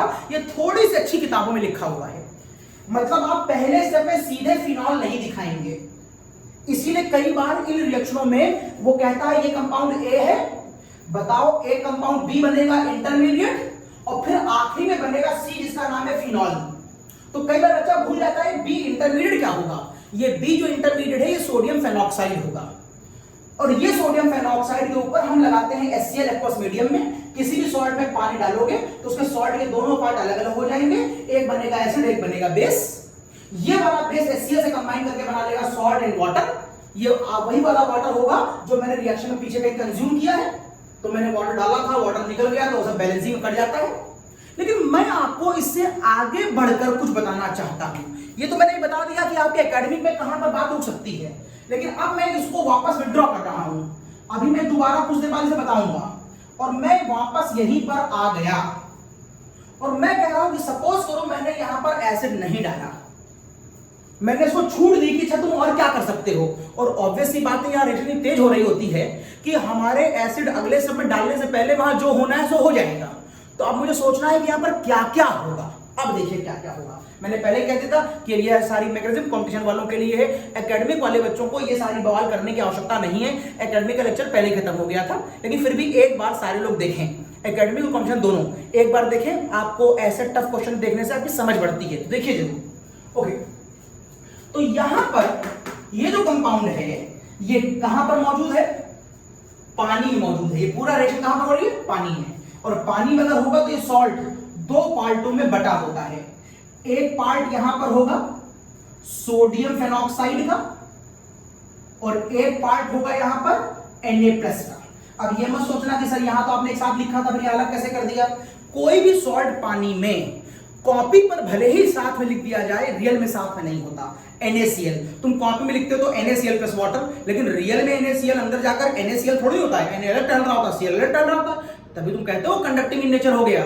वैसे ही सोडियम फेनॉक्साइड यहां तुम भले ऐसे लिख दो, लेकिन रियल में पानी में 2 पार्टों में होता है। अब देखिए इसका मतलब है यहां पर एक न्यूक्लियोफाइल और मौजूद है। अभी थोड़ी देर पहले आपको लग रहा था खाली पानी ही न्यूक्लियोफाइल है जो इस बेंजाइम पर अटैक करता है, लेकिन अब आपको दिखाई दिया कि नहीं नहीं, पानी के अलावा एक न्यूक्लियोफाइल और है जो सोडियम फेनॉक्साइड है, मींस पानी भी अटैक कर सकता है बेंजाइन पर, और अटैक करने के बाद जो ये नए सोडियम फेनॉक्साइड बने, ये दोबारा और जो रिएक्शनें हो रही होंगी, भाई सारे मॉलिक्यूल एकदम से एक बार में तो धड़ाम से रिएक्शन कर नहीं देंगे, रिएक्शन तो कुछ चलती रहती है, कुछ मॉलिक्यूल कन्वर्ट हुए, फिर कुछ और हुए, फिर कुछ और हुए, तो शुरू के मॉलिक्यूलों के कन्वर्जन से मैं यहां तक पहुंच गया, और उसके बाद दोबारा ये मॉलिक्यूल फिर कन्वर्ट हो रहा होगा, तो फिर कुछ नए बेंजाइन बनेंगे, और ये पहले से बना रखा है, तो अब इसके ऊपर दो संभावनाएं हो अटैक करने की, ये भी कर सकता है और इसके ऊपर ये भी कर सकता है। तो ये संभावना हम देख चुके हैं, अभी संभावना को देखिए, तो मैं यहां लिख रहा हूं, हो सकता है कि इस सोडियम फेनॉक्साइड की रिएक्शन, हो सकता है सोडियम फेनॉक्साइड की रिएक्शन बेंजाइन के ऊपर हो जाए, एक संभावना है, और यह संभावना प्रैक्टिकली चेक है, हां होता है, ये बेंजाइन। फिर से ये बॉन्ड किसी भी तरफ टूट सकती है, तो मैंने मान लो यानी बॉन्ड इस तरफ तोड़ दी, तो यहीं पे मैं सही कर दे रहा हूं, तो यही ट्रिपल वाली बॉन्ड क्या हो जाएगी, बोलो बोलो, डबल हो जाएगी, यही कर दे रहा हूं, डबल हो जाएगी। ऐसा करने पे यहां पर क्या आ जाएगा, यहां पर माइनस और यहां पर प्लस।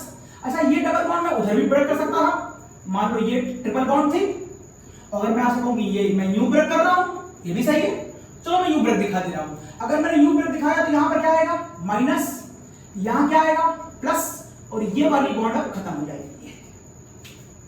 अब क्या होगा, तो क्या कह सकते हैं कि ये वाला माइनस इस प्लस पे अटैक कर देगा, बिल्कुल कह सकते हैं, जैसे इस बेंजाइन पे पानी अटैक कर रहा था वैसे इसने अटैक कर दिया। और यदि ऐसा हुआ तो बोलो अगली फिगर क्या बनेगी, तो आप कहेंगे सर अगली फिगर बनेगी, ये हो गया बेंजीन रिंग, ये हो गया O, और उसके ऊपर आ गया ये देखिए आपका एक रिंग और ये वाला माइनस अभी भी यहां मौजूद है, ये अभी खत्म नहीं हुआ है। ओके, ठीक ठीक, तो एक मेरे पास फेनॉक्साइड आयन बचा था और एक आयन और आ गया। सर कुछ और भी हो सकता है क्या, हाँ कुछ और भी हो सकता है, वो क्या है, वो क्या है, देखिए वो क्या हो सकता है, देखिएगा अच्छा क्वेश्चन है, अच्छा पॉइंट है, देखिए क्या होता है, देखिए आप कहेंगे ऑप्शन नंबर 3 ये था ऑप्शन नंबर 2, और जो मैं यहां करा रहा था ये ऑप्शन नंबर 1 था। ऑप्शन नंबर 3 क्या हो सकता है, ऑप्शन नंबर 3 हो सकता है कि ये जो मेरा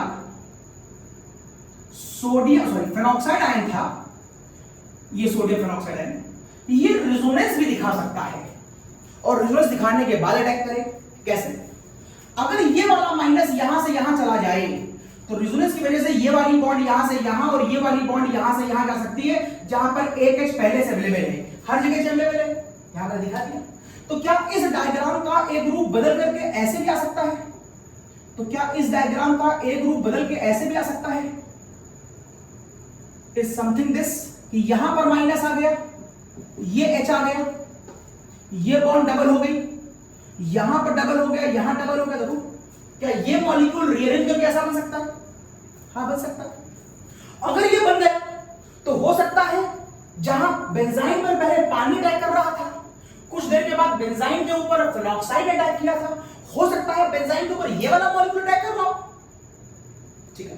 तो अगर इस वाले मॉलिक्यूल ने बेंजाइन पर अटैक किया, देखिए फिगर क्या आएगी, ये है मेरे पास benzene, this is your benzene, और अगर ये वाला मॉलिक्यूल यहां पर अटैक कर दे तो यहां पर क्या मानोगे तुम, प्लस, इसका मतलब तुमने बॉन्ड को यूज करा दिया होगा, तो यहां पर मान लो माइनस, तो यहां पर क्या आ गया प्लस, और मैंने एक बॉन्ड गायब कर दिया। अब अगर ऐसा होगा तो अगला स्ट्रक्चर बोलो क्या बनेगा, तो तुम कहोगे सर बन गया यहां पर, इसका मतलब है ये रिंग, ये बन गई रिंग, और ये वाला पॉइंट यहां पर आके जुड़ जाएगा, ये देखिए कार्बन आ गया, ये वाला ऐसे दिखा दे रहा हूं मैं, ये देखिए ये आ गया,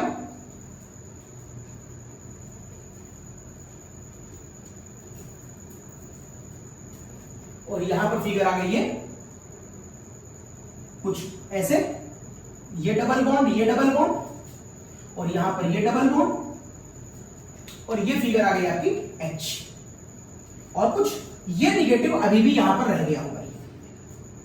अब क्या होगा, अब हो ये भी सकता है कि ये कंपाउंड रेजोनेंस स्टेबलाइज नहीं है, इसमें एरोमेटिसिटी खत्म हो गई है, जबकि आपने स्टार्ट इसको एरोमेटिक से किया था, तो ये चाहता है कि मैं वापस एरोमेटिक हो जाऊं, हर कंपाउंड चाहता है कि मैं स्टेबलाइज हो जाऊं, अगर हो सकता है तो हो जाए, कर ले तो ये वाली बॉन्ड अगर यहां चली जाए, तो ये वाली बॉन्ड यहां चली जाए, और ये वाली बॉन्ड यहां चली जाए, तो क्या इसकी अगली फिगर आप ये बनाना चाहेंगे? तो क्या इसकी अगली फिगर आप ये बनाना चाहेंगे कि फिगर आ जाएगी आपके पास ये, जहां पर ये बॉन्ड, इतनी बॉन्ड है तो जेंट्स बॉन्ड, और यहां पर आ गया तो अब आपको ये फिगर यूं दिखाई देगी। ये इलेक्ट्रॉन बाहर चला गया तो यहां पर क्या आ गया होगा? माइनस, और यहां पर बॉन्ड और यहां पर बॉन्ड, और जब ये वाली बॉन्ड अंदर शिफ्ट हुई होगी तो ये क्या कर गया होगा? ये H प्लस आयन की फॉर्म में बाहर निकल गया होगा, और ये H प्लस आयन यहां भी अटैक कर सकता है और यहां पर भी। तो पहले वहां अटैक करा दो जहां पर ज्यादा अच्छा नेगेटिव चार्ज है, O is a better negative charge, तुम यहां भी कर दो, फर्क नहीं पड़ता, तुम यहां पर दिखा दो ये। तो यहां पर दिखाने के बाद ये मैं माइनस हटा दे रहा हूं और ये देखिए अब क्या ये पूरी हो गई? नहीं, यहां पर एक नेगेटिव है, इसे न्यूट्रल करना है, ये रिएक्शन नंबर 3 का पार्ट था। यहां पर एक नेगेटिव है, इसे न्यूट्रल करना है, ये रिएक्शन नंबर 2 का पार्ट था, और यहां पर भी एक नेगेटिव है जो रिएक्शन नंबर 1 में आया था, उसको भी न्यूट्रल करना है, वो भी अभी न्यूट्रल नहीं हुआ। ये देखिए एक्चुअल में डाउस प्रोसेस 3 तरीकों से आगे चल रही होती है।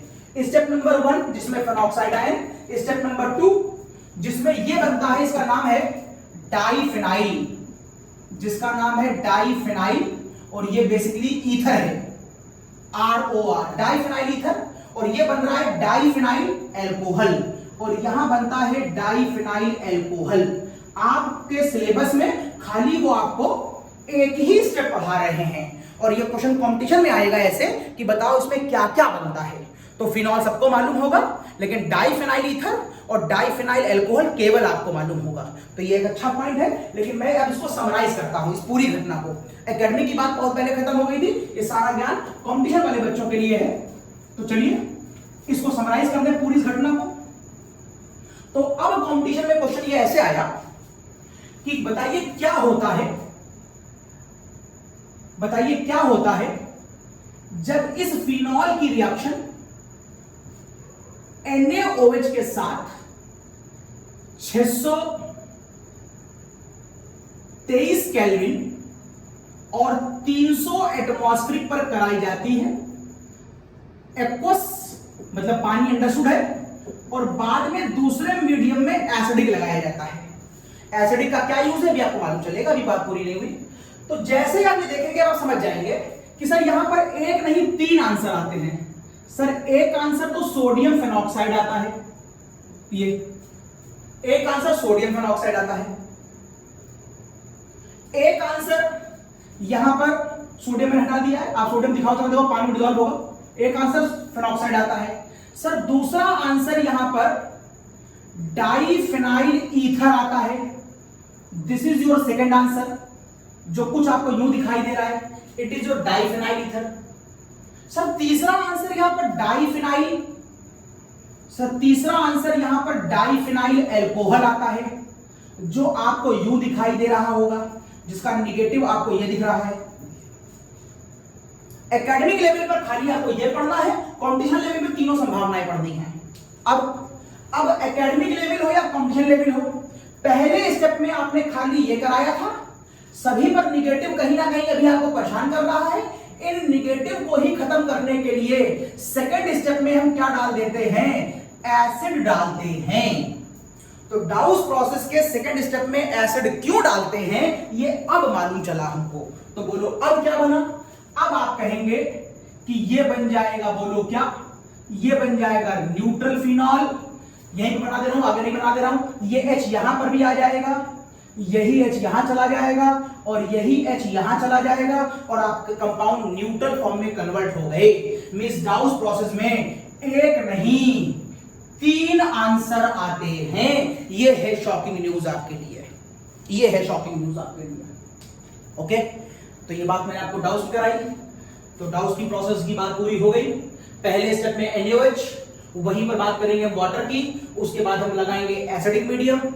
आपसे अगर एकेडमिक लेवल पे कई बार ये पूछ लें कि एक कंपाउंड अगर फिनॉल है और अगर C compound A compound chlorobenzene है और सी कंपाउंड अगर फिनॉल है तो बोलो बी क्या होगा? आप बोलेंगे बी सोडियम फेनॉक्साइड होगा। ये बनेगा जरूर, क्योंकि पहले स्टेप में फिनॉल बनने के बाद मीडियम बेसिक ही रहता है जब तक हम अलग से कोई मिनरल एसिड ना डाल दें। इसलिए जैसे ही फिनॉल बनेगा वहां पर NaOH नाम का जो बेस होता है वो तुरंत रिएक्शन करके सॉल्ट बनाएगा। इसलिए आपको सोडियम फेनॉक्साइड पहले एज अ इंटरमीडिएट मानना ही पड़ेगा, और रियल में वो होता है। अगर सोडियम फेनॉक्साइड नहीं होता तो स्टेप नंबर 2 से ये आंसर और स्टेप नंबर 3 से ये आंसर नहीं आता।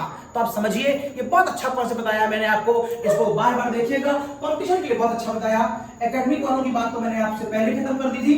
अब कुछ और इसकी एप्लीकेशंस देखिए। डाउस प्रोसेस यदि हम पढ़ लें तो हमको एक दो रिएक्शनें और अपने आप याद हो जाती हैं जो थोड़ी सी इंपॉर्टेंट हैं जरूर। देखिए वो कौन सी रिएक्शन है, देखिए वो कौन सी रिएक्शन है।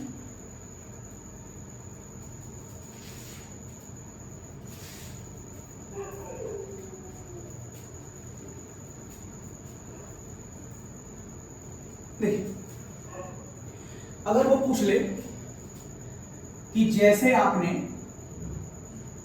क्लोरोबेंजीन पर NaOH लगाया था, बताओ वैसे ही अगर अमोनिया लगा दे तो क्या होगा, और वैसे ही CuCl लगा दे तो क्या होगा। इन लोगों के वर्किंग करने का प्रोसेस भी ऊपर की तरह है। कैसे, देखिए NaOH है मतलब बेस है, अमोनिया है मतलब बेस है। सर CuCl तो बेस नहीं है, बिल्कुल सही है। इसीलिए इसमें साथ में एक कंपाउंड और दिया गया है, पिरिडीन। ये देखिए, और आपको अच्छी तरह मालूम है इसके रिजोनेंस में, मैंने आपको बताया था रिजोनेंस लेक्चर में कि अगर किसी एटम पर लोन पेयर और पाई बॉन्ड दोनों होते हैं तो रिजोनेंस में खाली पाई बॉन्ड यूज होती है, लोन पेयर नहीं होता। मतलब ये लोन पेयर क्या है, फ्री है, इसलिए किसी को दान दिया जा सकता है। और जब कोई लोन पेयर किसी को डोनेट किया जाता है तो वो कंपाउंड का कौन सा नेचर होता है, बेसिक। तो मैं समझाना चाहता था कि पिरिडीन भी बेस है, यहां पर बेस है, यहां पर बेस है, यहां भी बेस है। क्लोरोबेंजीन पहले एसिड नहीं था, लेकिन इस बेस को और इस बेस को देख करके क्लोरोबेंजीन ने कहा कि सर मैं एसिड हो गया। -I ने कहा कि मैं तुमको सपोर्ट करूंगा, हो जाओ बढ़िया एसिड, और इसलिए ये वाले दोनों HCl निकल जाएंगे। कैसे, आपको लॉजिक मालूम है, ये बॉन्ड ये बॉन्ड ये बॉन्ड जेम्स बॉन्ड, ये नीचे गया ये ऊपर गया, और यदि ऐसा हुआ तो यहां पर अब आपको जो फिगर मिल रही होगी वो आपको मिल रही होगी बेंजाइन। इसका मतलब ये बेंजाइन नाम का इंटरमीडिएट केवल इसी रिएक्शन में नहीं मिलता, ऐसी कई रिएक्शनों में मिल सकता है। बाकी वर्किंग करने का तरीका वही जैसे यहां वर्क होता था। यहां पर आप अगले स्टेप में क्या लगाते थे, पानी, क्योंकि यहां पर पानी सॉल्वेंट हुआ करता था। यहां पर आप अगले स्टेप में अमोनिया ही लगाएंगे, क्योंकि यहां पर अमोनिया लिक्विड फॉर्म में ली जाती है। मतलब यहां पर एज पर रिक्वायरमेंट जितने अमोनिया चाहो उतने ले लो। यहां पर अमोनिया खुद का सॉल्वेंट है, खुद का न्यूक्लियोफाइल है, बेस भी है और सॉल्वेंट भी है। तो मैं ये समझा चुका हूं, अब इसको फोकस करने जा रहा हूं।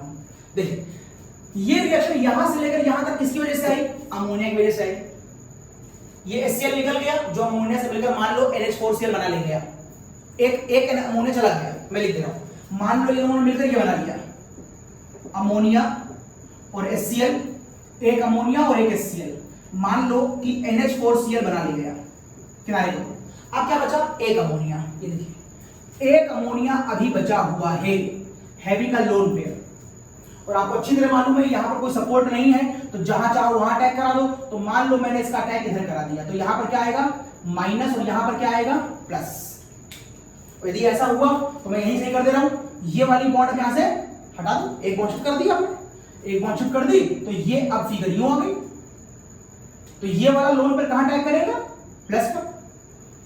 मैक्सिमम इलेक्ट्रॉन डेंसिटी वहां अटैक करेगी जहां पर मिनिमम होगा। n के ऊपर भी कोई चार्ज नहीं है, क्यों नहीं है, क्योंकि n के पास आउटर मोशन में 5 इलेक्ट्रॉन होने चाहिए है। लेकिन जब ये यहां पर अटैक करेगा तो अटैक करने के बाद अब इसकी फिगर आपको यूं दिखाई देगी, ये बॉन्ड ये बॉन्ड ये बॉन्ड जेम्स बॉन्ड, और यहां पर देखो ये आ गया 3 बार H, और n के पास अब इलेक्ट्रॉन काउंट करो तो n के पास अब इलेक्ट्रॉन बचे 4 और ये देखो आ गया प्लस। क्यों? क्योंकि n के पास होने चाहिए 5, अगर 4 इलेक्ट्रॉन है तो एक इलेक्ट्रॉन कम हो गया, और इलेक्ट्रॉन कम हो जाएगा तो वहां पर प्रोटॉन बढ़ जाएगा कंपैरेटिवली, तो प्रोटॉन का पॉजिटिव आ गया। लेकिन मैक्सिमम स्टेबिलिटी रूल का क्या हो गया? मैक्सिमम स्टेबिलिटी रूल का क्या हो गया? बोलो, वाइब्रेशन हो गया, क्योंकि n एक हाई इलेक्ट्रोनेगेटिव एलिमेंट है, इसके ऊपर पॉजिटिव चार्ज नहीं हो सकता। दिस इज द कॉज कोई भी एक तरफ के H के इलेक्ट्रॉन वापस n की तरफ शिफ्ट कर जाएंगे, और यदि ऐसा हुआ तो बॉन्ड बॉन्ड बॉन्ड मतलब जेम्स बॉन्ड, तो ये फिगर आ जाएगी, और यहां से H निकल गया, और यहां से H निकल के गया कहां? घर चला गया? नहीं, इस पर निगेटिव था, यहां निगेटिव था, तो यहां से जो H प्लस आयन निकला वो इस निगेटिव पर अटैक कर देगा, and this is the cause आपको एट द लास्ट क्या मिलेगा? आपको एट द लास्ट एनिलीन मिलेगा। लेकिन इस रिएक्शन में उतना बवाल नहीं करना पड़ता जितना हमें यहां करना पड़ रहा था। बताओ क्यों? बताओ क्यों? क्योंकि इस रिएक्शन में जो कंपाउंड बनता था वो एक एसिड होता था और मीडियम बेसिक होता था, इसलिए बनने वाला एसिड इससे कंबाइन कर फिर एक रिएक्शन कर लेता था, इसलिए हमें उसे में तिकड़मबाजी करनी पड़ती थी। यहां पर बनने वाला बेस एनिलीन खुद एक बेस होता है, एन पे लोन पेयर, एनिलीन खुद एक बेस है, और मीडियम भी बेस उन्हें दिया है, इसलिए इसकी इस मीडियम से रिएक्शन होने की कोई संभावना नहीं है। इसलिए जैसे वहां मल्टीपल टाइप क्वेश्चन डेवलप होते हैं, जैसे डाउस वहां पर कई रीजनिंग में इंपॉर्टेंट बनता है, वैसे यहां पर इतना कोई खास इंपॉर्टेंट बात सामने नहीं आती। मैं खाली ये दिखा रहा था कि क्लोरोबेंजीन से एनिलीन भी ठीक वैसे ही बनता है जैसे कि डाउस प्रोसेस में फिनॉल बनता है वाया बेंजाइन। अब एक बात और, इन सारी रिएक्शन में आप गौर कर रहे हैं कि टेम्परेचर की बड़ी खास डिमांड है कि साहब यहां भी टेम्परेचर डिमांड होता है, यहां भी टेम्परेचर डिमांड होता है। इतना टेम्परेचर क्यों डिमांड है? तो मैं आपको एलिमिनेशन पढ़ा चुका हूं, और मैंने आपको एलिमिनेशन पढ़ाया था कि C और H की बॉन्ड से हमें H निकालना होता है, और H को खींचने और तोड़ने के लिए एनर्जी चाहिए होती है। तो इस H को तोड़ने के लिए ही हम अलग अलग रिएक्शनों में एनर्जी दे रहे हैं। तो यहां की एनर्जी भी इसको तोड़ने में काम आती है, ये एनर्जी भी इसी को तोड़ने में काम आती है। ओके, अब इस रिएक्शन में इसी की बात कर लें अभी, अब ये हटा देना पहले भी। अब इसी रिएक्शन में जब मैं देखता हूं तो मुझे यहां पर क्यूप्रस ऑक्साइड और लिखा दिखाई देता है, मतलब यहां पर लिक्विड अमोनिया है, टेम्परेचर है, दोनों का यूज हो गया और ये भी है। अब साहब क्यूप्रस ऑक्साइड क्या करता है? एक्चुअल में इस पूरी घटना में क्लोरोबेंजीन के एक नहीं 2 मॉलिक्यूल यूज होते हैं, तो 2 मॉलिक्यूल क्लोरोबेंजीन 2 अमोनिया से मिलकर के ये 2 बार बनाएगा, मान लो ये 2 बार बनाएगा, मान लो ये 2 बार बनाएगा, और ये 2 बार बनाएगा। मान लो अगर ऐसे ऐसे 2 बार मान लो ये होता है, और 2 बनाएगा तो फिर बचा क्या आपके पास? इस घटना से आपके पास क्या निकल गया? 2 HCl निकल गया। ये देखिए, अब कुछ पल के लिए प्रॉब्लम लगी कि अगर मैंने इस HCl को ऐसे ही छोड़ दिया तो ये HCl हो सकता है इस एनिलीन से रिएक्शन कर जाए, तो हमें तो एनिलीन चाहिए तो कुछ और बन जाएगा, या हो सकता है ये HCl कुछ और बनी हुई अमोनिया जो पहले से रखी है उनसे रिएक्शन कर ले, तो मैं चाहता हूं ऐसा ना हो, इसीलिए मैंने यहां पर क्या लगा रखा है? क्यूप्रस ऑक्साइड लगा रखा है। क्यूप्रस ऑक्साइड एक बेस होता है, आपको मालूम होगा, मेटल ऑक्साइड हमेशा बेस होते हैं, मेटल ऑक्साइड बेस है और ये एसिड है, तो मिलकर क्या बनाएगा? Salt and water. ये देखो, सॉल्ट एंड वाटर, तो यहां से वाटर निकल गया और यहां से निकल गया CuCl2। तो एकेडमिक वाले बच्चे फिर से वापस सामने आ गए, अगर अभी हो वीडियो देख रहे हो तो एकेडमिक वाले बच्चे फिर सामने आ जाए, और ये एकेडमिक वालों के लिए फिर से इंपॉर्टेंट है। अब एकेडमिक वाले बच्चों से एग्जाम में पूछा जाएगा कि क्या होगा जब क्लोरोबेंजीन की रिएक्शन अमोनिया के साथ 475 डिग्री पर क्यूप्रस ऑक्साइड की प्रेजेंस में कराई जाती है, तो आप सीधे आंसर लिखेंगे, आपको मैकेनिज्म नहीं याद करनी है, आप सीधे लिखेंगे कि एनिलीन बनता है, Cu2Cl2 बनता है और वाटर बनता है। लेकिन इस घटना में ये सारे 2-2 मॉलिक्यूल लिए जाएंगे। ठीक है, ओके। एक और बात लास्ट हटा रहा हूं, उसको हटा रहा हूं। अगर एकेडमिक लेवल पे ही आपसे पूछ लिया जाए कि इस रिएक्शन को पूरा करिए, what will happen when chlorobenzene react with CuCN, जैसे आपने यहां पर NH लिया है, अमोनिया लिया है, उसने CuCN ले लिया। लेकिन सब CuCN एक बहुत अच्छा एसिड है कि बेस है, इसमें हम बहुत ज्यादा क्लियर कट नहीं है, इसलिए यहां पर मैंने आपको पीछे इस वाले लेक्चर में बता दिया था पिरिडीन का यूज यहां के साथ साथ यहां से बेहतर, यहां पर पिरिडीन नहीं, कोई यहां पर ऑलरेडी बेस था, अगर मैंने पिरिडीन बोल दिया था तो यहां पर पिरिडीन यहां पर नहीं, क्योंकि यहां तो बेस पहले से है। पिरिडीन यहां लगाते हैं इस जगह पर, पिरिडीन यहां लगाते हैं, करेक्शन उसका करेक्शन कर लीजिएगा। पिरिडीन ये है, तो यहां पर बेस ऑलरेडी मौजूद था, यहां पर बेस है, यहां पर ऑलरेडी बेस है, अमोनिया एक बेस होता है, अमोनिया एक ऑलरेडी बेस है, तो यहां पर हमें अलग से बेस नहीं चाहिए। यहां पर CuCN एक अच्छा बेस नहीं है, तो हमें एक बेस चाहिए था, ये लिया पिरिडीन, तो पिरिडीन का लॉजिक यहां पर लगाइएगा, वहां से हटा लीजिएगा। और 475 डिग्री सेंटीग्रेड क्या होगा, इस पिरिडीन की वजह से, ये बेस है, पिरिडीन एक बेस है, यहां लगेगा, यहां पर अमोनिया ऑलरेडी बेस था, और इसकी वजह से ये HCl निकल जाएगा और वापस वैसी ही रिएक्शन हो जाएगी बेंजाइन वाली, वापस बेंजाइन। इसका काम खत्म, HCl निकल गया, HCl कहां गया बाद में देख लेंगे हम लोग। अब इसके ऊपर कहीं ब्रेक करा दो, चाहे इस साइड चाहे इस साइड, तो मान लो ऐसे ब्रेक कराने के बाद फिगर क्या आ गई, मान लो इधर प्लस आ गया, इधर माइनस आ गया, ये बॉन्ड आ गई, ये बॉन्ड आ गई, ये बॉन्ड आ गई, जेम्स बॉन्ड आ गया, देखिए। देन व्हाट, CuCN पानी में डिसॉल्व होगा, जहां पर Cl के अटैक करने के चांसेस पानी ज्यादा है, negative charge is more attacker than water than neutral, this is the cause. पहला चांस अटैक करने किसे मिलेगा, इस माइनस को, और ये देखिए माइनस ने यहां अटैक किया, सॉरी ये देखिए प्लस पे अटैक किया, और अगर अटैक कर दिया तो बोलो अगली फिगर क्या आएगी, यहां पर आ जाएगा Cl bond bond bond James bond, James bond.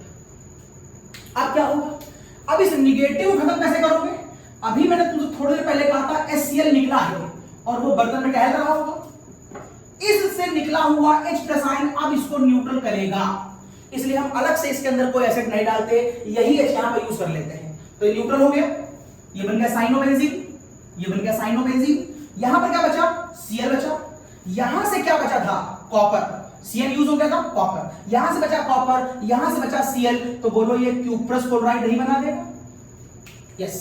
तो एग्जामिनेशन कैसे आएगी, एग्जाम में एकेडमिक वाले सामने आ जाओ, एकेडमिक वालों के लिए एग्जाम में ऐसे आएगी, एकेडमिक वाले बच्चों के लिए ऐसे आएगी कि बताओ क्या होता है जब क्लोरोबेंजीन की रिएक्शन CuCN के साथ 475 डिग्री पर पिरिडीन के साथ कराई जाती है, तो आप बिना किसी एक्सप्रेशन के सीधे आंसर लिख देंगे कि सर साइनोबेंजीन बनेगा और यहां से CuCl निकल जाएगा, यस यस।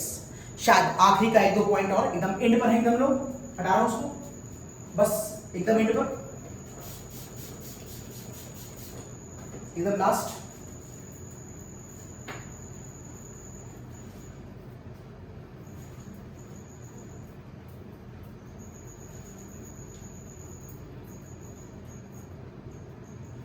तो एकदम लास्ट ये है कि बताइए जरा सोच के मुझको कि अगर आपके पास इस तरह से क्लोरोबेंजीन है और आप इस पर अगर अमोनिया लगाना चाहते हैं, तो ये अमोनिया, मैं इसे मान लेता हूं कार्बन 1, इसे मान लेता हूं कार्बन 2, तो क्या ये अमोनिया, वो सारी कंडीशन अंडरस्टूड है जो मैंने लिखी होती हैं, तो क्या ये अमोनिया हमेशा यहां पर आएगा या फिर ये अमोनिया हमेशा यहां पर आएगा, मींस एट C1 पोजीशन और C2 पोजीशन, या कहीं भी आ सकता है। तो आप इस कंडीशन में कहेंगे कि सर ये 50-50% आएगा। मैं मान लेता हूं ये कार्बन, यहां का कार्बन कार्बन 14 है, यहां का कार्बन कार्बन 12 है। अगर ये कार्बन कार्बन 14 है और ये कार्बन कार्बन 12 है, तो कितने कितने परसेंट आंसर बनेगा, अब आप कहेंगे सर इक्वल परसेंट 50-50 बनेगा, ओके ठीक है। लेकिन अगर मैं आपसे कहूं कि ये कंपाउंड के साथ यहां CH3 भी अवेलेबल था, यहां पर H है। अब बताओ क्या आंसर आएगा। अब देखिएगा, अब आप कहेंगे कि जब मैं अमोनिया लगाऊंगा तो अमोनिया का लगाने से जब वो मैकेनिज्म होगी और मैकेनिज्म के हो जाने से जब यहां बेंजाइन बन जाएगा, तो अब देखिए थोड़ी देर पहले आप कह रहे थे कि ये पाई बॉन्ड किसी भी तरफ ब्रेक हो सकती है, अब आप ऐसा नहीं कह सकते क्योंकि अब ये क्या लगाएगा, प्लस आई इफेक्ट, और ये पुश करेगा, इलेक्ट्रॉन पुश होंगे तो ये कंफर्म इधर ही जाएंगे। This is the cause. अब इसका आंसर सारा का सारा यहां निगेटिव और यहां पॉजिटिव होगा और ये 100% यही होगा और कोई ऑप्शन नहीं हो सकता। This is the cause. इस CH3 के साथ जो अगला मॉलिक्यूल NH2 का अटैक कर रहा होगा वो यहीं पर करेगा, इस जगह पर, और यहां पर जो H निकला ये प्लस था, यहां पर ये अटैक करेगा तो ये प्लस हो जाएगा और फिर मैं बताया था मैक्सिमम स्टेबिलिटी का वायलेशन होगा, ये इधर जाएगा, H प्लस फ्री हो जाएगा और यहां चला जाएगा। तो मेरे कहने का मतलब है कि हर बार ऐसा नहीं होता, ठीक वैसे ही जैसे हर बार ऐसा नहीं होता कि पाई बॉन्ड किधर ब्रेक कर लेगी, जहां चाहो वहां ब्रेक कर दो, लेकिन क्वेश्चन तो ऐसा भी आ सकता है ना, अगर ऐसा आएगा तो प्लस आई से लगा के धक्का आके दोगे कि नहीं दोगे, ठीक वही लॉजिक इसमें भी लग सकता है। तो जरा लोकेशन पर देख लेना कंपटीशन वाले बच्चे कि कहां पर आपको अटैक कराना है। अब जैसे CH3 लगा है वैसे यहां पर कोई माइनस NO2 ग्रुप भी हो सकता है। मान लो मैंने प्लस आई न लगा करके यहां पर माइनस आई लगा दिया होता तो जो भी धक्का दे रहा था वो घसीट लेता तो यहां पर माइनस और यहां पर प्लस आता, तो फिर अटैक करने वाला यहां पर अटैक करता। ठीक है, ओके। नाउ अब एकदम लास्ट, इसके बाद ये पॉइंट पूरा करेंगे। तो सब देखिए, थोड़ी देर पहले आप ये कहने लगे थे कि साहब क्लोरोबेंजीन में यहां पर डबल बॉन्ड होती है, इसलिए आप इसकी रिएक्शन 623 केल्विन और 300 एटमॉस्फेरिक पर कराते हैं, ठीक है। लेकिन अगर मैं इसके ऊपर एक NO2 ग्रुप लगा दूं तो आपको जान के हैरानी होगी कि अब ये रिएक्शन 623 की बजाय लगभग 423 केल्विन पर हो जाती है। क्वेश्चन है कि क्यों? अगर ये रिएक्शन जहां पर ये डबल बॉन्ड है, अगर मैं इसमें एक नहीं 2 बार NO2 ले लूं तो आपको जान के हैरानी होगी कि ये रिएक्शन लगभग 328 केल्विन के आसपास हो जाती है। और अगर इस रिएक्शन के ऊपर एक Cl के साथ एक नहीं 3 बार NO2 ले लिया जाए तो आपको जान के हैरानी होगी कि ये रिएक्शन नॉर्मल टेंपरेचर पर वैसे ही हो जाती है जैसे मेथिल क्लोराइड में होती थी SN1 SN2। तो क्वेश्चन ये उठता है कि ये NO2 ऐसा क्या कर देते हैं जिससे मुझे इनकी कंडीशन को नॉर्मलाइज करने में हेल्प मिलती है। ये मेरा आखिरी क्वेश्चन है, बस देख लीजिए फटाक से। It is my last question. देखिए होता ये है कि यहां पर कोई सपोर्ट नहीं है इस एरिया में, ना प्लस आई ना माइनस आई, तो डबल बॉन्ड है तो उसे झेलना पड़ेगा। यहां पर एक NO2 है और आपको अच्छी तरह मालूम है NO2 माइनस आई इफेक्ट होता है। आपको यह भी मालूम है कि NO2 में डबल बॉन्ड होती है, जो डबल बॉन्ड होती है वो माइनस M होते हैं, जो माइनस M होते हैं वो इलेक्ट्रॉन बाहर घसीटते हैं। कहां से घसीट रहे होंगे? रिंग से, जिससे रिंग में क्या हो जाएगा? Positive charge. और आपको मालूम है यहां पर क्या है? Double bond. जैसे ही यहां पॉजिटिव आएगा ये बाहर से इलेक्ट्रॉन अंदर घसीटेगा, जिससे इस डबल बॉन्ड का कैरेक्टर थोड़ा सा सिंगल में कन्वर्ट हो जाएगा, मींस ये बॉन्ड थोड़ी सी वीक हो जाएगी, इसलिए लो टेंपरेचर पर ब्रेक कर जाएगी। और अगर लो टेंपरेचर पर ब्रेक कर जाएगी तो इसका आंसर क्या आ जाएगा? तो इसका आंसर आ जाएगा ये OH और ये देखिए आ जाएगा NO2। अगर मैं ये काम 2 बार NO2 लगा करूंगा तो इलेक्ट्रॉन U भी भागेगा, U भागेगा। अब अंदर प्लस क्या बार आ जाएगा? 2 बार। अगर 2 बार आ जाएगा तो ये इन इलेक्ट्रॉनों को जिसने इसको डबल कर दिया था उसको 2 बार घसीट लेगा, तो इसके सिंगल में कन्वर्ट होने के चांस और बढ़ जाएंगे। दिस इज द कॉज ये और लो टेंपरेचर पर रिएक्शन कर लेगा। और अब NO2 यहां पर भी आ जाएगा और यहां पर भी आ जाएगा। मैं यहां पर एरो पे कुछ नहीं लिख रहा हूं, मुझे मालूम है कि आप समझ रहे होंगे, आप समझदार बच्चे हैं, कि सब अंडरस्टूड है, सब पर NH होगा, इट इज अंडरस्टूड। ये बन गया। अगर मैं NH लगा दूंगा, NO2 लगाऊंगा 3 बार तो 3 बार बाहर भागेगा, अंदर 3 बार प्लस आएगा, तो यहां पर जो डबल बॉन्ड कैरेक्टर था वो अंदर 3 बार भागेगा, तो ये तो लगभग पूरी की पूरी सिंगल बॉन्ड हो जाएगी। दिस इज द कॉज यहां पर OH नॉर्मल टेम्परेचर पे ही अटैक कर सकता है। यस, तो यहां पर आपने पहले बनाया था सिंपल केस में, यहां सिंपल केस में क्या बनाया था आपने, फिनॉल, दिस इज फिनॉल। यहां बनाया आपने आर्थोनाइट्रोफिनॉल, यहां बनाया आपने डाइनाइट्रोफिनॉल, यहां बनाया आपने ट्राइनाइट्रोफिनॉल। अगर मैं आपसे पूछ लूं कि बताओ आर्थोनाइट्रोफिनॉल और डाइनाइट्रोफिनॉल और ट्राइनाइट्रोफिनॉल में ज्यादा एसिडिक कौन होगा? चलो आर्थो भी ले लो, चलो ये भी ले लो, इन तीनों में कौन होगा? तो मैं आपको पढ़ा चुका हूं डिटेल में एसिडिक नेचर माइनस आई में। Minus I is directly proportional to acidic nature, जिसका माइनस आई जितना ज्यादा होगा उसका एसिडिक नेचर उतना ज्यादा होगा। डिटेल एक्सप्लेनेशन मैं वहां दे चुका हूं। यहां पर माइनस आई 3 बार, इसलिए ये सबसे ज्यादा एसिडिक होगा। यहां पर माइनस आई 2 बार, उससे कम एसिडिक होगा। यहां पर माइनस आई 1 बार, उससे कम एसिडिक होगा। और यहां देखो कोई माइनस आई नहीं है, सबसे कम एसिडिक होगा। आपके मन में बात आ रही होगी सर क्यों, आपने मेरा लेक्चर नहीं देखा है अगर तब, तो आप ये कह सकते हैं एसिडिक का मतलब है H प्रसारण को छोड़कर निगेटिव बनाएगा, H छोड़ दो। यहां पर अगर ये अपना H छोड़ेगा तो ये निगेटिव बनाएगा, यहां ये छोड़ेगा तो ये निगेटिव बनाएगा, और यहां पर अगर ये छोड़ेगा तो ये निगेटिव बनाएगा। बताओ पहले अपना H प्रसारण कौन छोड़ेगा? ये तो मालूम होगा H प्रसारण पहले वो छोड़ेगा जो छोड़ने के बाद हाईली स्टेबल कंपाउंड बनाएगा। मैं यहां से आगे क्यों जाऊं? जब मुझे मालूम हो कि आगे जाने पे मेरी स्टेबिलिटी बढ़ रही तो मैं आगे जाऊंगा, अगर मेरी स्टेबिलिटी नहीं बढ़ रही तो मैं क्यों जाऊंगा? ये कंपाउंड आगे कब जाएगा? ये कंपाउंड आगे जा करके H प्रसारण को कब छोड़ेगा? जब इसको ये मालूम चल जाए कि आगे जाने से मुझे फायदा हो रहा है। तो तुमको ये देखो कि किसको आगे जाने में मजा आ रहा है, कौन आगे जाकर अपना H प्रसारण छोड़ने के मूड में है, कौन आगे जाकर के अपना H प्रसारण छोड़ने के मूड में है, मतलब कुल मिलाकर स्टेबिलिटी। आपको मालूम है चार्ज, जिसके पास चार्ज ज्यादा होता है उसकी एनर्जी ज्यादा होती है, और जिसकी एनर्जी ज्यादा होती है उसकी स्टेबिलिटी कम होती है।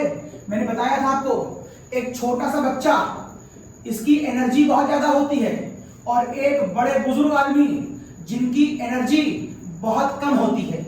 ये 10 साल का एक बच्चा और ये 70 साल के एक बुजुर्ग, पार्क में कौन दौड़ेगा? ये दौड़ेंगे, ये नहीं दौड़ेंगे। बच्चे की एनर्जी ज्यादा है, इसकी रिएक्टिविटी ज्यादा है, ये चार्ज है, भगवान ने चार्ज करके भेजा है, लेकिन समाज में इसकी कोई वैल्यू नहीं है, इसके वर्ड्स की वैल्यू नहीं है, मतलब समाज में इसकी स्टेबिलिटी नहीं है। 70 साल का बुजुर्ग पार्क में दौड़ तो नहीं सकते, लेकिन किसी से भी अगर कुछ कहते हैं तो उनके वर्ड्स की वैल्यू होती है।